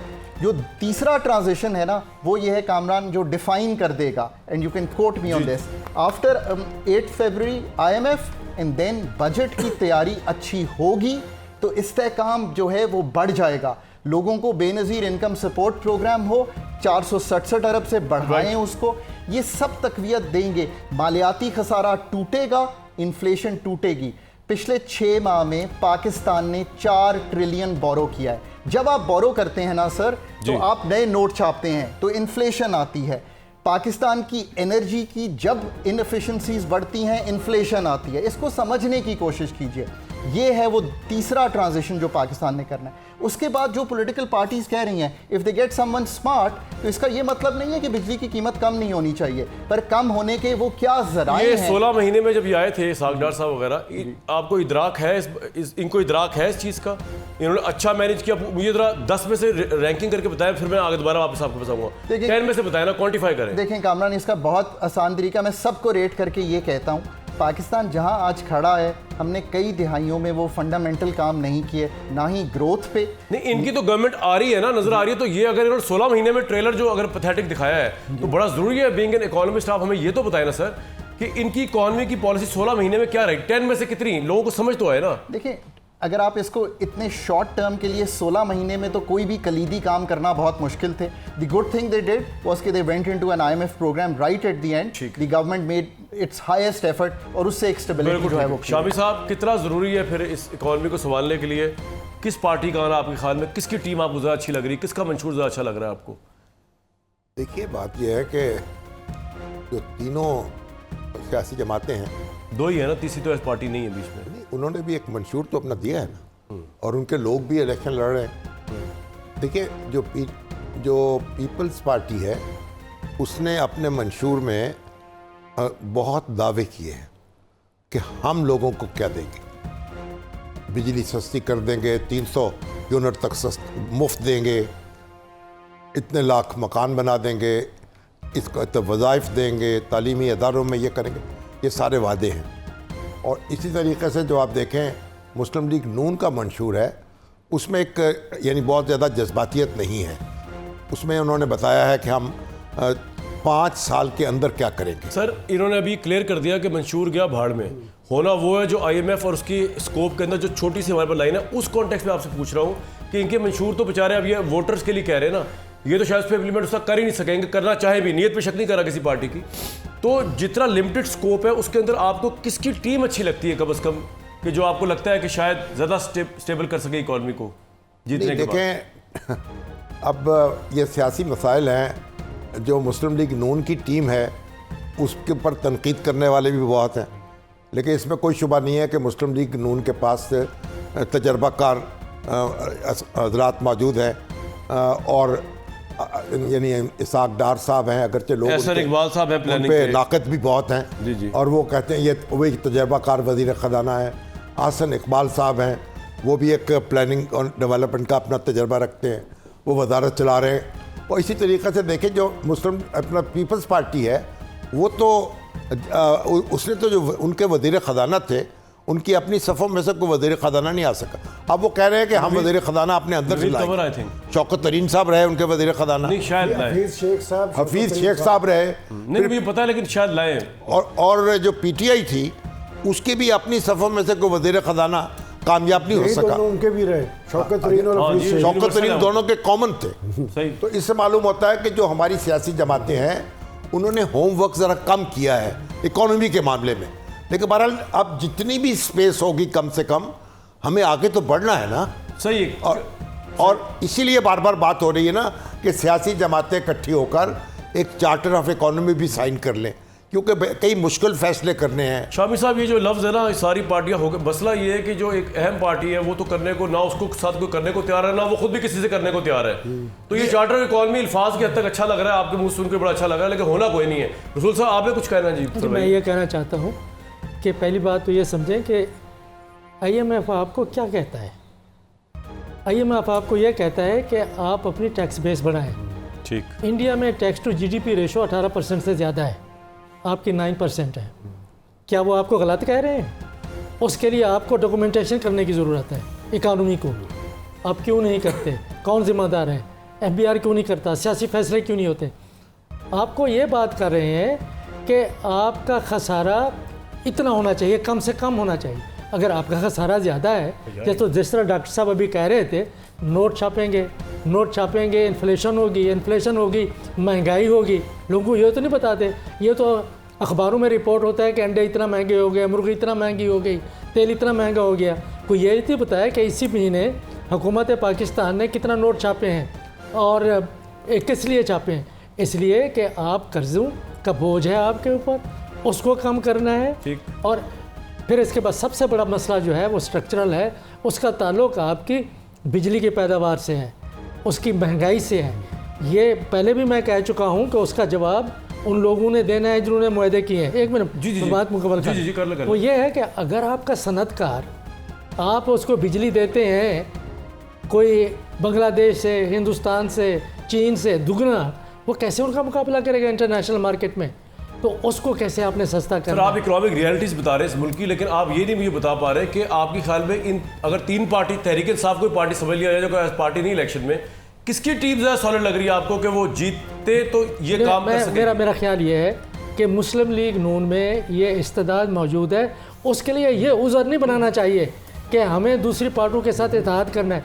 अगर आपने हुकूमत बनाई है, कोलिशन में बनाई है, एक वोट की मेजॉरिटी से, अक्सरियत से बनाई है, आपकी अखलाकी जिम्मेदारी है कि आप मुश्किल फैसले करें। 2 मिनट से मुझे ब्रेक के लिए कहा जा रहा है, वापस गनी साहब आ रहा हूँ आपके पास, और साथ रसूल साहब के लिए भी सवाल छोड़े जा रहा हूँ कि जनाब इतनी चैलेंजिंग हालात डॉक्टर खाकान नजीब साहब ने बता दिया और मजीद भी बताएंगे, तो उसमें आपकी पार्टी तो अगर को वोट पड़ भी जाए तो उसका तो कोई मुंह मथा ही नहीं। सॉरी, तहरीक इंसाफ को अगर एक तीसरी पार्टी को वोट पड़ जाए, जो कि हम सबकी पार्टी हो सकती है, मतलब मैं गलत कहेगा ये आपकी पार्टी, सॉरी, तो तहरीक इंसाफ को अगर ये वोट पड़ भी जाए तो उनका तो ना कोई स्ट्रक्चर, ना कोई मुंह, ना कोई मथा, तो वो तो उनकी स्टैंडिंग ही कोई नहीं, उनके तो लोग ही नहीं है, वो उनकी ना कोई क़यादत है।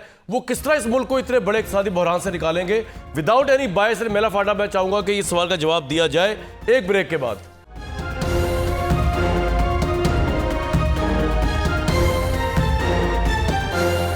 इस मुल्क में जो सबसे अहम मसला दरपेश है आम आदमी को, ऑब्वियसली मईशत का है, इकॉनमी का है। बहुत से लोग इसलिए भी सोच रहे हैं शायद टर्न आउट ज़्यादा कर रहा हो कि लोग इतने बददिल हो गए हैं मुल्क के इकोनॉमिक मामला से। लेकिन मैं बता दूं, अगर आपने अपनी बददिली को ठीक करना है, गुर्बत को इम्प्रूव करना है, तो आपको 5 साल का मैंडेट एक ऐसी पार्टी को देना पड़ेगा जिसको आप समझते हैं कि उसके पास बेस्ट टीम है, उस पर आप ट्रस्ट कर सकते हैं, वो रिलायबल लोग हैं, वो कोई भी हो, तहरीक इंसाफ हो, JUIF हो, पीपल्स पार्टी हो, PMLN हो, वो करेन हो, जमात इस्लामी हो, लेकिन वोट ज़रूर कल कास्ट कीजिएगा। साद रसूल साहब, मैं आपके लिए सवाल एक छोड़े गया था कि सारी पार्टियां तो दावेदार भी नहीं होती नेशनल लेवल की। पीपल्स पार्टी भी आई थिंक सिंध से बाहर अब थोड़ा बहुत वो आ रहे हैं, लेकिन उस तरह नहीं है सारी पंजाब की सीटों पे, तो वो भी नहीं खड़े हुए। PMLN दावा इसलिए कर रही है क्योंकि थोड़ी बहुत KP में उनकी है नुमाइंदगी, लेकिन ज़्यादा पंजाब में, पंजाब में 141 सीटें होती हैं, उसमें डिसाइड हो जाता है इलेक्शन। तो PTI के पास क्या है? वोटर वोट दे भी दे तहरीक इंसाफ को, उनके पास तो कोई इंफ्रास्ट्रक्चर है, इस पार्टी है ही नहीं, ना क़यादत है। आपने दुरुस्त फरमाया कामरान साहब, जो आप बात कर रहे हैं ये बड़ी संजीदा बात है, और क्योंकि डॉक्टर साहब भी बैठे हुए हैं और ये भी थोड़ी देर पहले हम इकॉनमी पे बात कर रहे थे जिस पर्सपेक्टिव में ये सवाल भी है, तो मैं इसमें 2 गुजारिशात करना चाहता हूँ बड़ी सीरियस नौयत की। सबसे पहला ये कि मैं सलमान साहब के और दीगर लोगों की इस बात से मैं नहीं एग्री करता कि पाकिस्तान मुस्लिम लीग नून या तहरीक इंसाफ या पीपल्स पार्टी किसी को भी इस बेसिस के ऊपर वोट देना चाहिए या हुकूमत देनी चाहिए कि उनके पास एक्सपीरियंस्ड लोग हैं इसको सॉल्व करने के। हमें नाकामी को तजुर्बा नहीं कहना चाहिए। तजुर्बा वो होता है जिसमें कोई चीज़ आप अच्छी करके दें। 1985 से जो लोग इसहाक डार साहब की तरह आज तक फाइनेंस मिनिस्टर हर 4-5 साल के बाद रहे और वहाँ से लेके डॉलर 20 रुपए का था जब वो पहली दफ़ा, शायद 30 रुपए का था जब पहली दफ़ा फाइनेंस मिनिस्टर बने, और आज 300 का है, तो इसको नाकामी कह सकते हैं, इसको तजुर्बा नहीं कह सकते। इस तरह की बेसिस पे उनको वापस कलमदान नहीं दे सकते। ये मेरा पहला पॉइंट है। दूसरा मेरा इसके अंदर पॉइंट ये है कि पाकिस्तान को इफ़ेक्टिवली मेरे ख्याल में इकोनॉमिकली उम्मीद 2 चीज़ों से है, और सिर्फ 2 चीज़ों से है। खाकान साहब क्योंकि डॉक्टर साहब बैठे हैं तो वो मुझे इसमें इस्लाह कर देंगे अगर मैं गलत कहूँ। सबसे पहले ये कि जो पाकिस्तान की रियासती इनिशिएटिव्स हैं, ग्रीन पाकिस्तान इनिशिएटिव है, SIFC है, स्मगलिंग कंट्रोल है, माइनिंग है, टेक्नोलॉजी इनपुट है, ये वो चीज़ें हैं जिनके ऊपर रियासत पाकिस्तान ने इनिशिएटिव लिया। हमने देखा डॉलर भी नीचे आया, इकॉनमी भी कुछ आगे बढ़ी, एम्प्लॉयमेंट भी क्रिएट हो रही है, आइंदा की इन्वेस्टमेंट्स की भी उम्मीद है। इसका सियासत से कोई ताल्लुक नहीं है, इसका इस बात से कोई ताल्लुक नहीं है कि फाइनेंस मिनिस्टर कौन है। ये एक पूरे हमारे स्टेट स्ट्रक्चर ने कानून साजी करके ये इनिशिएटिव्स क्रिएट किए। इनसे पाकिस्तान को सबसे पहली उम्मीद है, रिगार्डलेस ऑफ कि परसों सुबह हुकूमत किसकी होगी या कौन जीता होगा, उम्मीद पाकिस्तान को सबसे पहले अपने रियासत के उन इनिशिएटिव से है जिनको हमने पिछले 6-8 महीने में देखा, खास तौर पर जो एग्रीकल्चर सेंट्रिक इनिशिएटिव्स हैं ग्रीन पाकिस्तान के, उसको। दूसरी बात मैं खाकान साहब की प्रेजेंस में करना चाहता हूं कि अगर कोई पॉलिटिकल साइड पे मेरे ख्याल में इसका कोई सोल्यूशन हो सकता है, तो कोई क्विक फिक्स तो है नहीं पाकिस्तान की इकॉनमी को ठीक करके। आप अगर FBR के रिफॉर्म्स करेंगे उसमें भी कुछ देर लगेगी, दीगर चीज़ें डॉक्यूमेंटेड इकॉनमी करेंगे कुछ देर लगेगी। मुझे ये लगता है कि पाकिस्तान का माजी में भी जब जब भी फॉरेन रिजर्व कुछ बढ़ा है तो ये वो वक्त थे, ख़ास तौर पे अपने ओन पे जब बढ़ा है, जब ओवरसीज पाकिस्तानियों ने पाकिस्तान पैसा ज़्यादा भेजा है, उस वक्त पाकिस्तान के फॉरेन रिजर्व्स कुछ बेहतर हुए। ये हमारा परमानेंट सोल्यूशन नहीं है, लेकिन जब जब ओवरसीज पाकिस्तानियों ने पैसा भेजा हमारे कुछ फॉरेन रिजर्व्स बेहतर हुए। तो सवाल नवाज शरीफ साहब की जो टीम है कि आप परसों सुबह, आपको लगता है कि अगर वो जीते परसों सुबह तो ही will smoothly sail the economy और नॉट क्विकली जरा? जी, मेरे ख्याल में जिस भी पॉलिटिकल पार्टी को परसों सुबह ओवरसीज पाकिस्तानी ज़्यादा ट्रस्ट करेंगे और पाकिस्तान रेमिटेंसेस भेजेंगे, वो पाकिस्तान की इमीडिएट इकोनॉमी में 6 महीने 12 महीने की इकोनॉमी के लिए सबसे बेहतर पॉलिटिकल पार्टी हो। गनी साहब, आप एग्री करते हैं इस बात से कि ओवरसीज? फिर खाकान साहब ज़्यादा बेटर बताएंगे। मैं कोई माशी अमूर का माहिर तो नहीं हूँ, लेकिन एक बात तो मैं क्लियर कर दूँ कि ये जो IMF का प्रोग्राम चल रहा है, तीनों पार्टियों की तायद हासिल है। कि आपको याद होगा कि जब IMF से मुज़ाकरात हुए थे तो उन्होंने PTI ने भी उसकी तायद की थी, और जहाँ तक इस सारे प्रोग्राम को आगे लेके चलने की बात है तो इस पर नवाज शरीफ साहब बहुत सारा काम कर चुके हैं। कतई नज़र इस बात के कि जी 16 माह की हुकूमत का लोड भी उन पे है, और वो एक बात मुसलसल कहते नज़र आ रहे हैं कि माजी में भी वो 2 तारीख अक्सरियत से आए थे तो कुछ चीज़ें तो उन्होंने की थी जो रिलीफ आम आदमी तक पहुँची। मैं ये समझता हूँ कि मालियाती डिसिप्लिन भी कायम होगा, मुआशी इस्लाहात भी होंगी, और ये जो यूटिलिटी बिल्स ने आग लगाई हुई है इसमें कमी आएगी। कैसे होंगी जी खाकान साहब? इतना इजी जिस तरह कह गए गनी साहब, और कैसे होगी सलमान साहब? बताया क्या तरीका है उनके पास, इसहाक डार साहब के पास क्या फॉर्मूला है? जी एक मैं पहले एक बात देखिए, क्या तरीका है सलमान साहब? ओवरसीज पाकिस्तानी इसका बड़ा कंट्रीब्यूशन है, लेकिन मुल्क की मईशत ऐसे नहीं चलती। ये जो स्पेशल इन्वेस्टमेंट फैसिलिटेशन काउंसिल है SIFC, वो भी तो कुछ काम कर रही है ना। 6 अरब का इजाफा हुआ है $6 का। आप देखेंगे ये जो हुकूमत ऐसी आएगी जो इस काउंसिल को आगे बढ़ाएगी और जिसके और अदारों के दरमियान एक एतमाद का रिश्ता होगा, वही इकोनॉमी को दुरुस्त कर सकेगी। दुरुस्त, राइट। खाकान साहब, सारी चीज़ों का जवाब देना आपने। एक तो बात यह है, कामरान साहब के साथ से लेके शामी साहब तक सब ने ये एग्री कर लिया कि एक whole of government approach with the tail wind of the establishment and all the other इदारास, this is extremely important for Pakistan to move forward. इसमें कोई 2 आरा नहीं हो सकती। So it's not about being on the same page, it is pulling the same direction. I think that is become very important for Pakistan.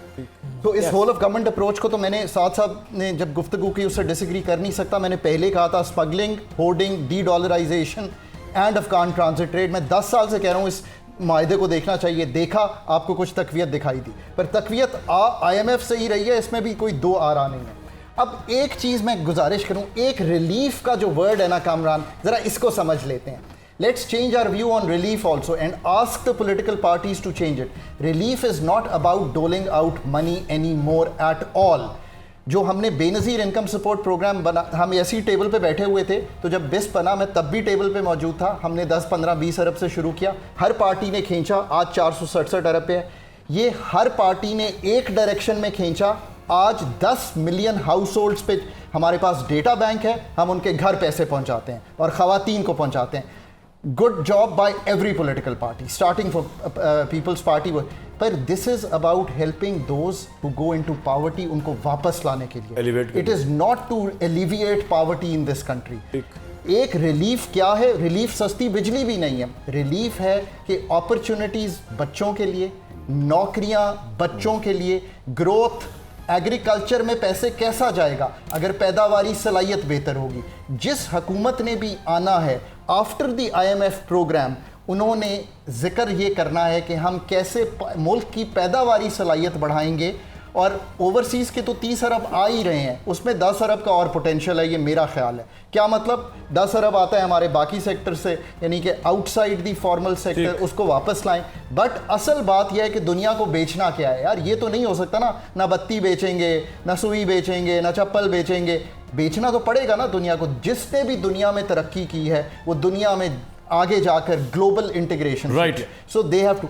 एक बात आपने पूछी, उसका जवाब मैं जरूर देना। आपने कहा जी टीम सबसे किसकी अच्छी है? यार इट डजंट किस पॉलिटिकल पार्टी की जी? It doesn't make a difference. What makes the difference is कि मैं दुनिया का CEO हूं, दुनिया टीवी का, माशाल्लाह। कौन से एंकर्स मैं लेकर आऊंगा जो मेरे प्रोग्राम को डिलीवर करेंगे। Let me clarify this to you. जब भी तरक्की होगी, तो आप कह रहे हैं अपनी पार्टी का हो या ना हो, बस वो ले आए। वो सिर्फ पॉलिटिकल लेवल पर नहीं लाना जरूरी। देखे ना, एक तो वजीर खजाना आ गया, अब उसने IMF का प्रोग्राम करना है ना, तो वो अपनी टीम डिफाइन कर दे IMF की। 11 यहाँ एक सवाल और भी उठता है, economic independence to make the decisions. Let's suppose कल नवाज शरीफ साहब आते हैं जी, वो कहते हैं मैंने इंडिया से ट्रेड खोलनी है जी। वो इतना सिंपल तो नहीं है कि वो ओवरनाइट सोचा, उन्होंने कैबिनेट ने अप्रूवल दिया, डॉक्टर खाकान नजीब ने भी कहा यस ये आपके इंटरेस्ट में बहुत अच्छा होगा, फिल्में वहाँ से आए, ट्रेड खुल जाए, लेकिन वो नहीं कर पाएंगे शायद। इट्स नॉट एज सिंपल कि जी वो एक प्राइम मिनिस्टर आएगा और आगे सब कुछ ठीक कर जाएगा। इवन इकोनॉमी के मामला। So a smart policy maker advising the commerce minister would say this कि सर ऐसे करें कि चाइना, कार कंट्रीज, ईरान, इनसे पहले ट्रेड कर लेते हैं जिसमें हमें कोई डिफिकल्टी नहीं है, उसके बाद गल्फ की मार्केट में ट्रेड कर लेते हैं, फिर जाएंगे इंडिया और उसको ट्रेड करेंगे। जब हम दिखा देंगे सारी दुनिया को कि हमने इतना बड़ा ट्रेड का फ्रेमवर्क बना लिया, वो काम करें जिसमें दुनिया को प्रॉब्लम नहीं है, हमें प्रॉब्लम हो सकता है, लोगों को भी दिखाएंगे। तो अच्छा, आपने ये जो टीम का जिक्र किया ना, मैं आई वांट टू, देखें पाकिस्तान का सबसे बड़ा चैलेंज, अगर आप कहना कि यार एक चैलेंज बता दो, Pakistan is in a severe competence crisis. Pakistan is not in any other crisis. वो सारी मैनिफेस्टेशन, हमारे पास कॉम्पिटेंट लोग नहीं हैं। हम कॉम्पिटेंट लोगों को उन जगहों पे अपॉइंट नहीं करना चाहते जो वो आकर, चाहे वो IMF का प्रोग्राम हो, री इंजीनियर करना है आपने FBR को। मैं एक मिसाल देता हूँ, मैं ऑस्ट्रेलियन ट्रेड इकोनॉमिस्ट हूँ। अभी मेरे एक दोस्त ने मुझे बताया कि ऑस्ट्रेलियन टैक्स ऑफिस ने एक इंसान को एज देयर हेड अपॉइंट किया है। दुनिया भर में हेड हंट किया, 7 साल की अपॉइंटमेंट की। आपने पिछले 5 साल में मेरे ख्याल है 8 FBR के चेयरपर्सन चेंज किया। कैसे तरक्की हो सकती है? यू बीन अराउंड विद दुनिया for a long time, you developed as an anchor. This is the only thing which will get us out of that. इसी तरह आपने एनर्जी का इस्लाह करना है। सर पॉइंट आप आ गया, लेकिन साफी साहब मैं इस नतीजे पहुंचा कि इसका मतलब अगली गवर्नमेंट जो भी आएगी उसको तो एस्टेब्लिशमेंट के साथ ऑन बोर्ड होकर सारा काम करना पड़ेगा। तो उसमें कंफर्ट लेवल सबसे ज्यादा किसके पास है? जितनी भी कंटेस्ट करें, बज़ाहिर जो है नवाज शरीफ और उनकी टीम के साथ ही बात हमें उनकी बनी हुई लग रही है, पता नहीं कि बन चुकी है या बन जाएगी, लेकिन तासुर ये आम है। और नवाज शरीफ साहब की हिस्ट्री भी यही रही है। हकान साहब भी बता रहे हैं कि एक ही प्रोग्राम पाकिस्तान ने IMF का कंप्लीट किया है और वो नवाज शरीफ ही का क्रेडिट है। दूसरा ये है कि जिन ममालिक के साथ फिल वक्त हकान साहब भी एडवाइस कर रहे हैं कि उनके साथ ट्रेड को फ़रोग़ दिया जाए, उन ममालिक के साथ भी नवाज शरीफ साहब के अच्छे ताल्लुकात हैं। मिडिल ईस्ट की बात करें, हम चाइना की बात करें, उन सब के साथ उनकी अच्छी बनती है। बल्कि नवाज शरीफ साहब ने तो बढ़ के ये बात कही है कि वो तो बांग्लादेश से लेकर थ्रू वाया इंडिया पाकिस्तान तक एक बिजनेस कॉरिडोर बनाना चाहते हैं। वो तो एक बहुत लेकिन बनने में बनाने बड़ा फर्क है। लेकिन जो अवेलेबल चीज़ें हैं, सर कितना इस्टेब्लिशमेंट के साथ मिलकर काम करना पड़ेगा? बिल्कुल करना चाहिए। 2 बातें करने की ज़रूरत है। एक तो यह है कि डिसीजन मेकिंग कल्चर आपने तब्दील करना है। उसको मैं मिसाल देता हूँ। मेरा ताल्लुक एक निजी तालीमी इदारे से है। उसका अभी नहीं बल्कि पहले भी हो चुका है कि डीन बाहर के किसी मुल्क से लाया गया है, साइंस और इंजीनियरिंग का। इससे पहले लॉ का डीन बाहर से लाया गया, 3 वाइस चांसलर बाहर से लाए गए हैं कि इंटरनेशनल कंपटीशन की बुनियाद पर हम वो लोग ले आते हैं जिनका तजर्बा ज़्यादा होता है। बाहर से आ रहे हैं पाकिस्तान के। ये इसी तरीके से ये जो हमारा कल्चर है कि जी ये हमारा अपना आदमी है, इसको लगा दें। अपने आदमी को नहीं लगाना। जो बंदा क्वालिफाइड है, अगर आपको बाहर से मिलता है, पाकिस्तानी है या पाकिस्तानी नहीं भी है, उसको आप जो टेक्निकल इश्यूज़ हैं इकोनॉमी के, रिस्ट्रक्चरिंग के, प्राइवेटाइजेशन के, उनके लिए आप उनको आपको फर्म्स मौजूद हैं जो आपको हेल्प करती हैं। दूसरी बात जो आपने करनी है, ब्यूरोक्रेसी को आपने रिस्ट्रक्चर करना है। आप मिनिस्टर लगाते हैं, मिनिस्टर को आपका सेक्रेटरी काम नहीं करने देता। अब सेक्रेटरी को तब्दील करने के लिए आपको पूरे लाज आपको तब्दील करने पड़ेंगे।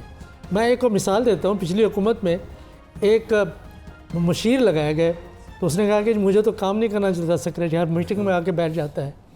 तो वो गया अपने बड़े साहब आके बैठ जाता है, मैं बात नहीं कर, बड़े साहब के पास गया, उसने कहा जी ये मसला है। उसने कहा मसला ही कोई नहीं है। उसने उसकी पोजीशन उससे ऊपर करके उसको वक्ती तौर पर उसके मातहत कर दी। आपने 2 काम कर लिए, डिसीजन मेकिंग का कल्चर, अपना बंदा नहीं, एक्सपर्ट लगा। दूसरी बात, ब्यूरोक्रेसी को जब तक आप हाथ नहीं लगाएंगे, रिस्ट्रक्चर नहीं करेंगे, कुछ नहीं हो सकेगा। इसको मैं आगे लेके जाऊँगा डिबेट को। शामी साहब मुझे एक बात बताएं कि इस मुल्क के अंदर डिसीजन मेकर्स कोई और होते हैं, इलेक्टेड लोग कोई और होते हैं। ये लास्ट जो इमरान खान साहब का दौर आया, इसमें परसेप्शन ये उभरा कि इन्होंने जितनी स्पेस लूज़ करवा दी है पॉलिटिशियंस की, प्राइम मिनिस्टर्स की, मिनिस्टर्स की, उसकी कोई नज़ीर नहीं मिलती। अब जो भी गवर्नमेंट नहीं आएगी, आपके ख्याल में कितना टाइम लगेगा उनको वो डिसीजन मेकिंग वाली स्पेस लेने के लिए भी जो उनका कम से कम मैंडेट है? देखें, ये बात तो आपकी दुरुस्त है, लेकिन ये जो शहबाज शरीफ साहब की हुकूमत थी 13 जमातों की, एक ढीली ढाली हुकूमत थी ना, लेकिन ट्रांसपेरेंसी की आप रिपोर्ट पढ़ लें इंटरनेशनल की, यानी करप्शन जो है गुज़श्ता हुकूमत के मुकाबले में उसमें कम हुई। परसेप्शन ऑफ द करप्शन, लेकिन वही ना, अब उनका मतलब ये है कि ये और SIFC जो बनी है उसी हुकूमत के दौरान बनी है ना, तो इसका मतलब यह है कि फरीकैन को ये एहसास है, फौजी क़यादत को भी ये एहसास है और सियासी क़यादत को भी ये एहसास है कि अब मिलकर चलना पड़ेगा, और एक ऐसा नहीं है कि एक दूसरे से उलझते रहें। और मेरा ख्याल है कि SIFC जो है स्ट्रेंथन होगी और आगे हम बढ़ सकेंगे, ज़राअत की तरफ तवज्जो दे सकेंगे, माइनिंग की तरफ तवज्जो दे। देखें, आज ही ये हुआ है कि पंजाब गवर्नमेंट जो है उसने बताया है कि हमारे पास जो सोने के ज़खायर हैं 600 अरब के हैं। आज ही उन्होंने, यानी जो इब्राहिम हसन मुराद है, उन्होंने आज प्रेस कॉन्फ्रेंस की है। तो हमारे वसाइल मौजूद हैं, हमें माइनिंग की तरफ तवज्जो देनी है, एग्रीकल्चर की तरफ तवज्जो देनी है। ये बोझ हमें उठा के फेंकना है जो हमारे खसारे वाले अदारों का है। तो ये काम मिलकर होंगे और दोनों को ये एहसास है, वगरना तो वक्त तो तेजी से हाथ से निकल रहा है। जो शाबी साहब ने कहना वो है शहबाज शरीफ थे। अब अगर नवाज शरीफ आएंगे, एस्टेब्लिशमेंट के साथ काम करने का उनका एक अपना ट्रैक रिकॉर्ड है। मैं ये नहीं कह रहा वो गलत थे या सही थे, लेकिन है उनका। वो आएंगे तो वो उसी लेवल पे जाएंगे जिसमें शहबाज शरीफ साहब तो खैर कुछ और ही मामला था ना, तजर्बे से सीखा भी होगा ना कुछ। ये तो मुझे नहीं पता, ये तो ये मिल के आए। देखें कामरान साहब, मईशत के हवाले से कुछ संजीदा फैसले हो चुके हैं। जब आपकी निगरान गवर्नमेंट बन रही थी तो एक कानून साजी हुई थी जिसमें उनको कुछ अजाफी इख्तियारात दिए गए थे, और अब निगरान हुकूमत से आगे मुंतखब हुकूमत की तरफ पेशरफ्त हो रही है। तो मैं समझता हूँ कि उसमें कुछ डिस्टर्बेंस नहीं होगी, इसलिए कि जैसे कहा गया कि 2.6 के बिलियन डॉलर के थे जो अब 8 तक पहुँच चुके हैं। मईशत के हवाले से अब सबको मिलकर ही चलना पड़ेगा, और इसीलिए मैं कह रहा हूँ कि IMF के जिस एजेंडे की या जिस माहदे की बात कर रहे हैं उसे पॉलिटिकल पार्टीज़ की तायद भी हासिल है। और अब आपने सारी कैंपेन में नहीं देखा कि बिजली की कीमतें भी बढ़ रही हैं, गैस की कीमतें भी बढ़ रही हैं, कोई पॉलिटिकल लीडरशिप उन्हें टारगेट नहीं कर रही या उनको मजम्मत नहीं कर रही। लेकिन मेरे लिए भी ये बड़ा सवाल है कि नवाज शरीफ साहब जो कुछ वादे कर रहे हैं, क्या वो आने के बाद पाकिस्तान के अवाम को यूटिलिटी बिल्स के वाले से कोई रिलीफ फराहम कर पाएंगे। और मैं अपनी इंफॉर्मेशन की बुनियाद पर यह बात कह सकता हूँ कि IMF का मुआहदा अपनी जगह, सारे स्टेप्स होंगे, लेकिन नवाज शरीफ रिलीफ फराहम करेगा। ताज रसूल साहब, apparently stage is set for Nawaz Sharif साहब to become the Prime Minister, lead the economic affairs, और उसमें आपको क्या ये लगता नहीं है कि बहुत ज़रूरी है इकॉनमी की स्टेबिलिटी के लिए फ्रॉम नवाज शरीफ साहब परस्पेक्टिव कि इमरान खान जो है वो जेल में ही रहें, क्योंकि वो जब बाहर आएंगे सबसे पहले वो इलेक्शन चैलेंज करेंगे, वो बाहर आएंगे तो पता नहीं कौन कौन से ओहदों को बड़े बड़ों को चैलेंज कर देंगे, फिर वो सड़कों पे निकल सकते हैं, IMF को नहीं टारगेट करेंगे। उससे और कुछ हो या ना हो, हुकूमत जो है वो चल नहीं पाएगी, इकॉनमी स्मूथ हो नहीं पाएगी। IMF को क्यों टारगेट करेंगे? नहीं, मैं IMF की तो बात उनकी बात कर रहे हैं, इमरान खान साहब नहीं करेंगे। मैं तो बात ही नहीं कर रहा, IMF को तो नाम ही नहीं लिया मैंने भी। मैं तो इदारों की बात की है और गवर्नमेंट की बात की है। तो सर आपका क्या ख्याल है, अब ये ज़रूरी नहीं है फ्रॉम नवाज शरीफ साहब परस्पेक्टिव के वो जब तख्त ताउस पे बैठ रहे हैं तो इमरान खान बस 5 साल जेल में रहे ताकि स्टेबिलिटी रहे इस मुल्क की इकॉनमी में?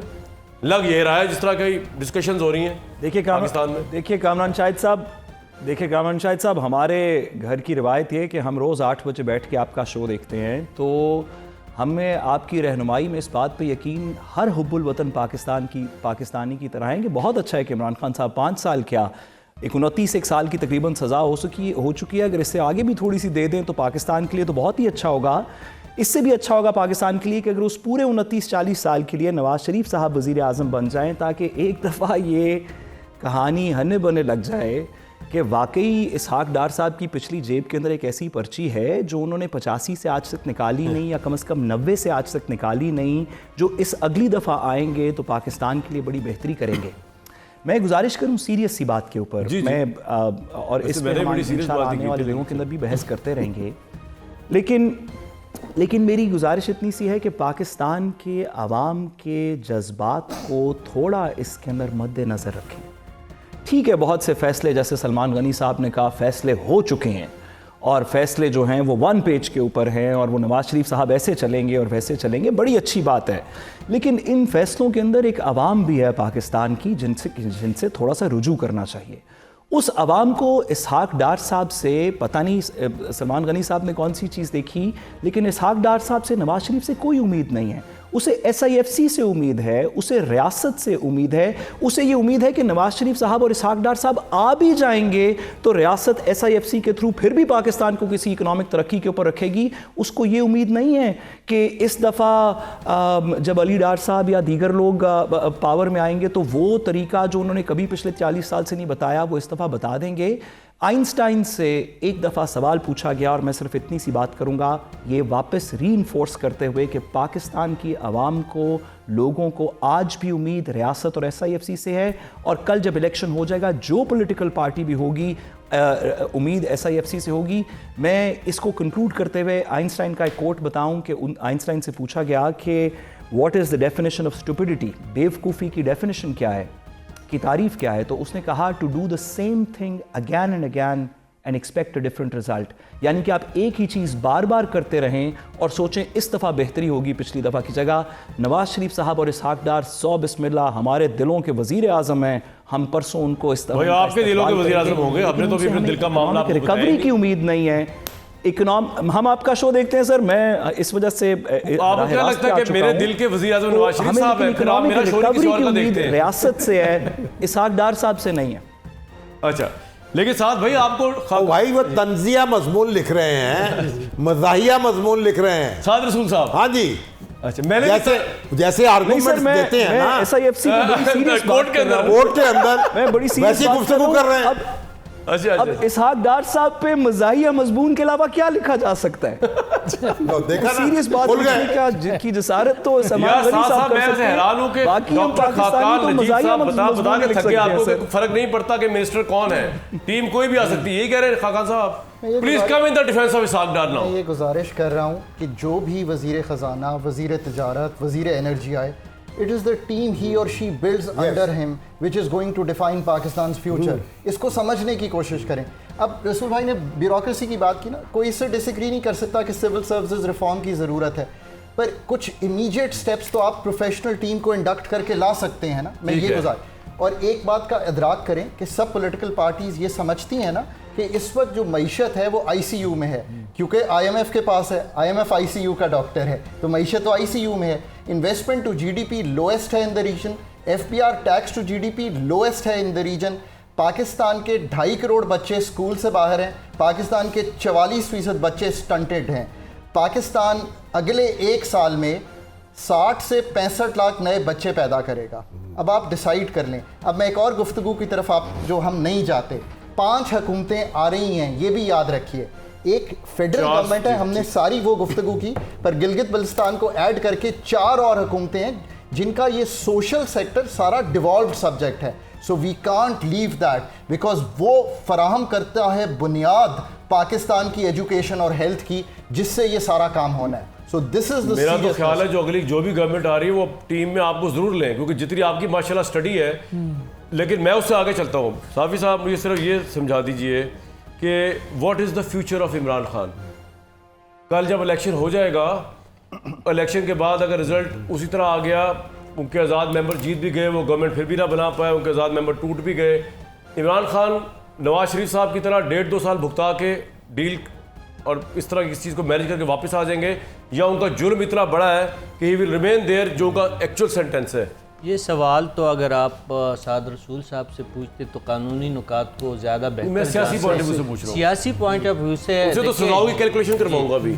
वो सियासी पॉइंट ऑफ व्यू से तो जो नवाज शरीफ साहब का जो स्टेटस है, मुझे तो इमरान खान साहब उसी तरह उनकी कम बैक ज़रूर तो 1.5 साल ही जेल में रहेंगे। लेकिन इस पर एक बात दूसरी मैं ऐड करना चाहता हूँ कि जो असल PTI है, या वो जेल में है या रपोश है।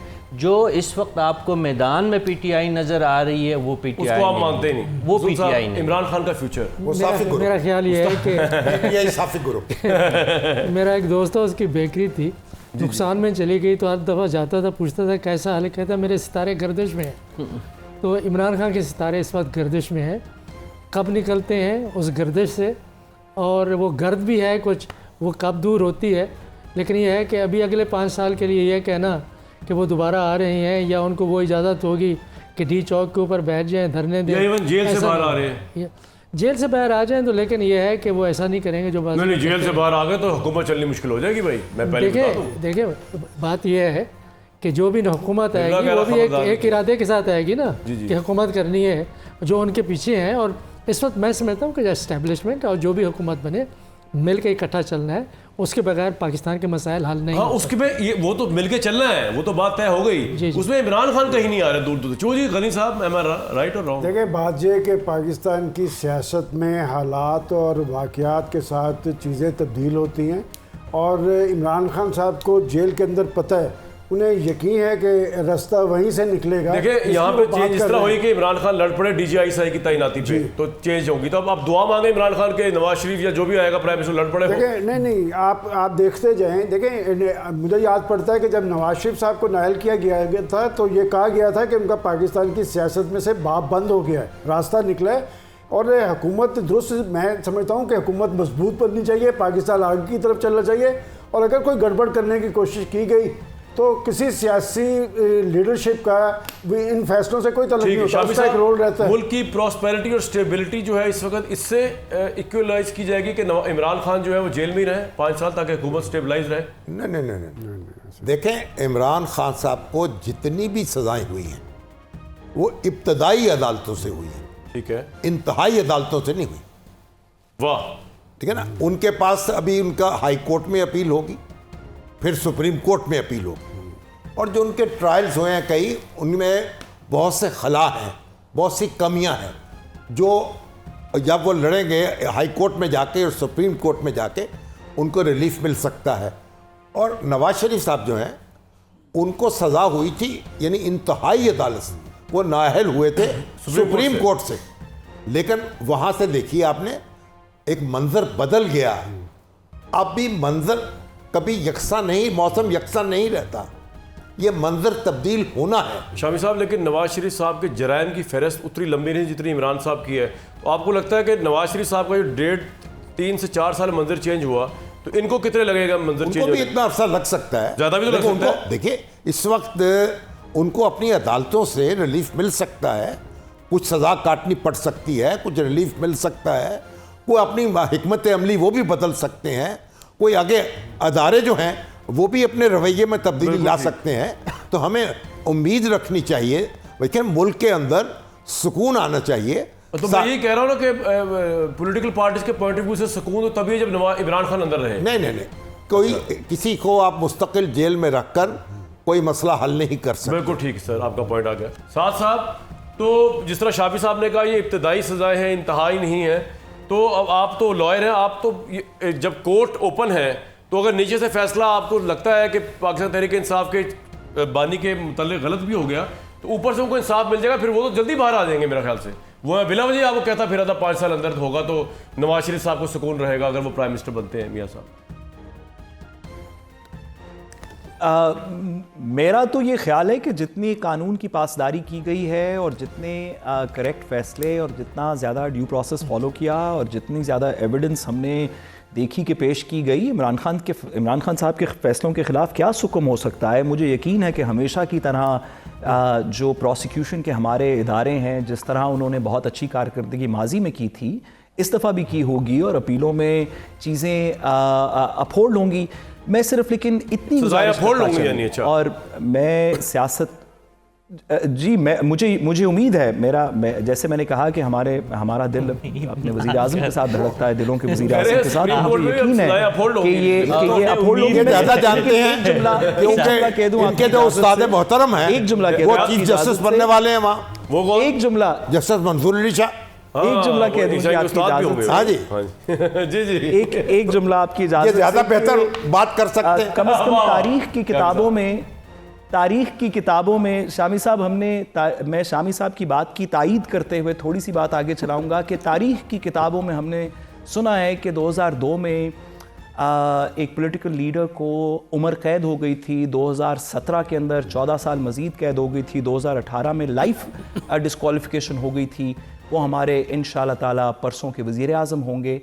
तो ये फैसले किधर जाते हैं ये कहना थोड़ा सा मुश्किल है, लेकिन मुझे यकीन है कि ये अपहोल्ड करेंगे अपीलेट अदालतों। तो ये जो इसका मतलब इमरान खान 5 साल अंदर रहेंगे जेल में आपके हिसाब से, जो आप फैसले अपहोल्ड करवा रहे हैं सुप्रीम कोर्ट से भी उनके?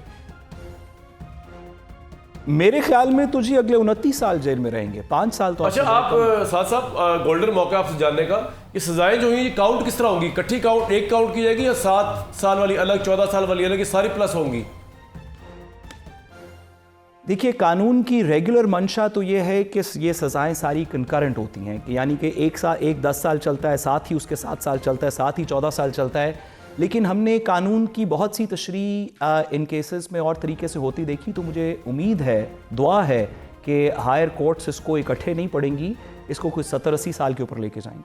70-80 साल पे यार, एक तो उनको भाई बड़े जिल्लात साहब तो रसूल साहब इमरान खान के मज़ाक़रात हो चुके हैं। इनको चाहिए कि आप वो ये मज़ाक़रात में इनको बुलाएं या हस्बे हाल में।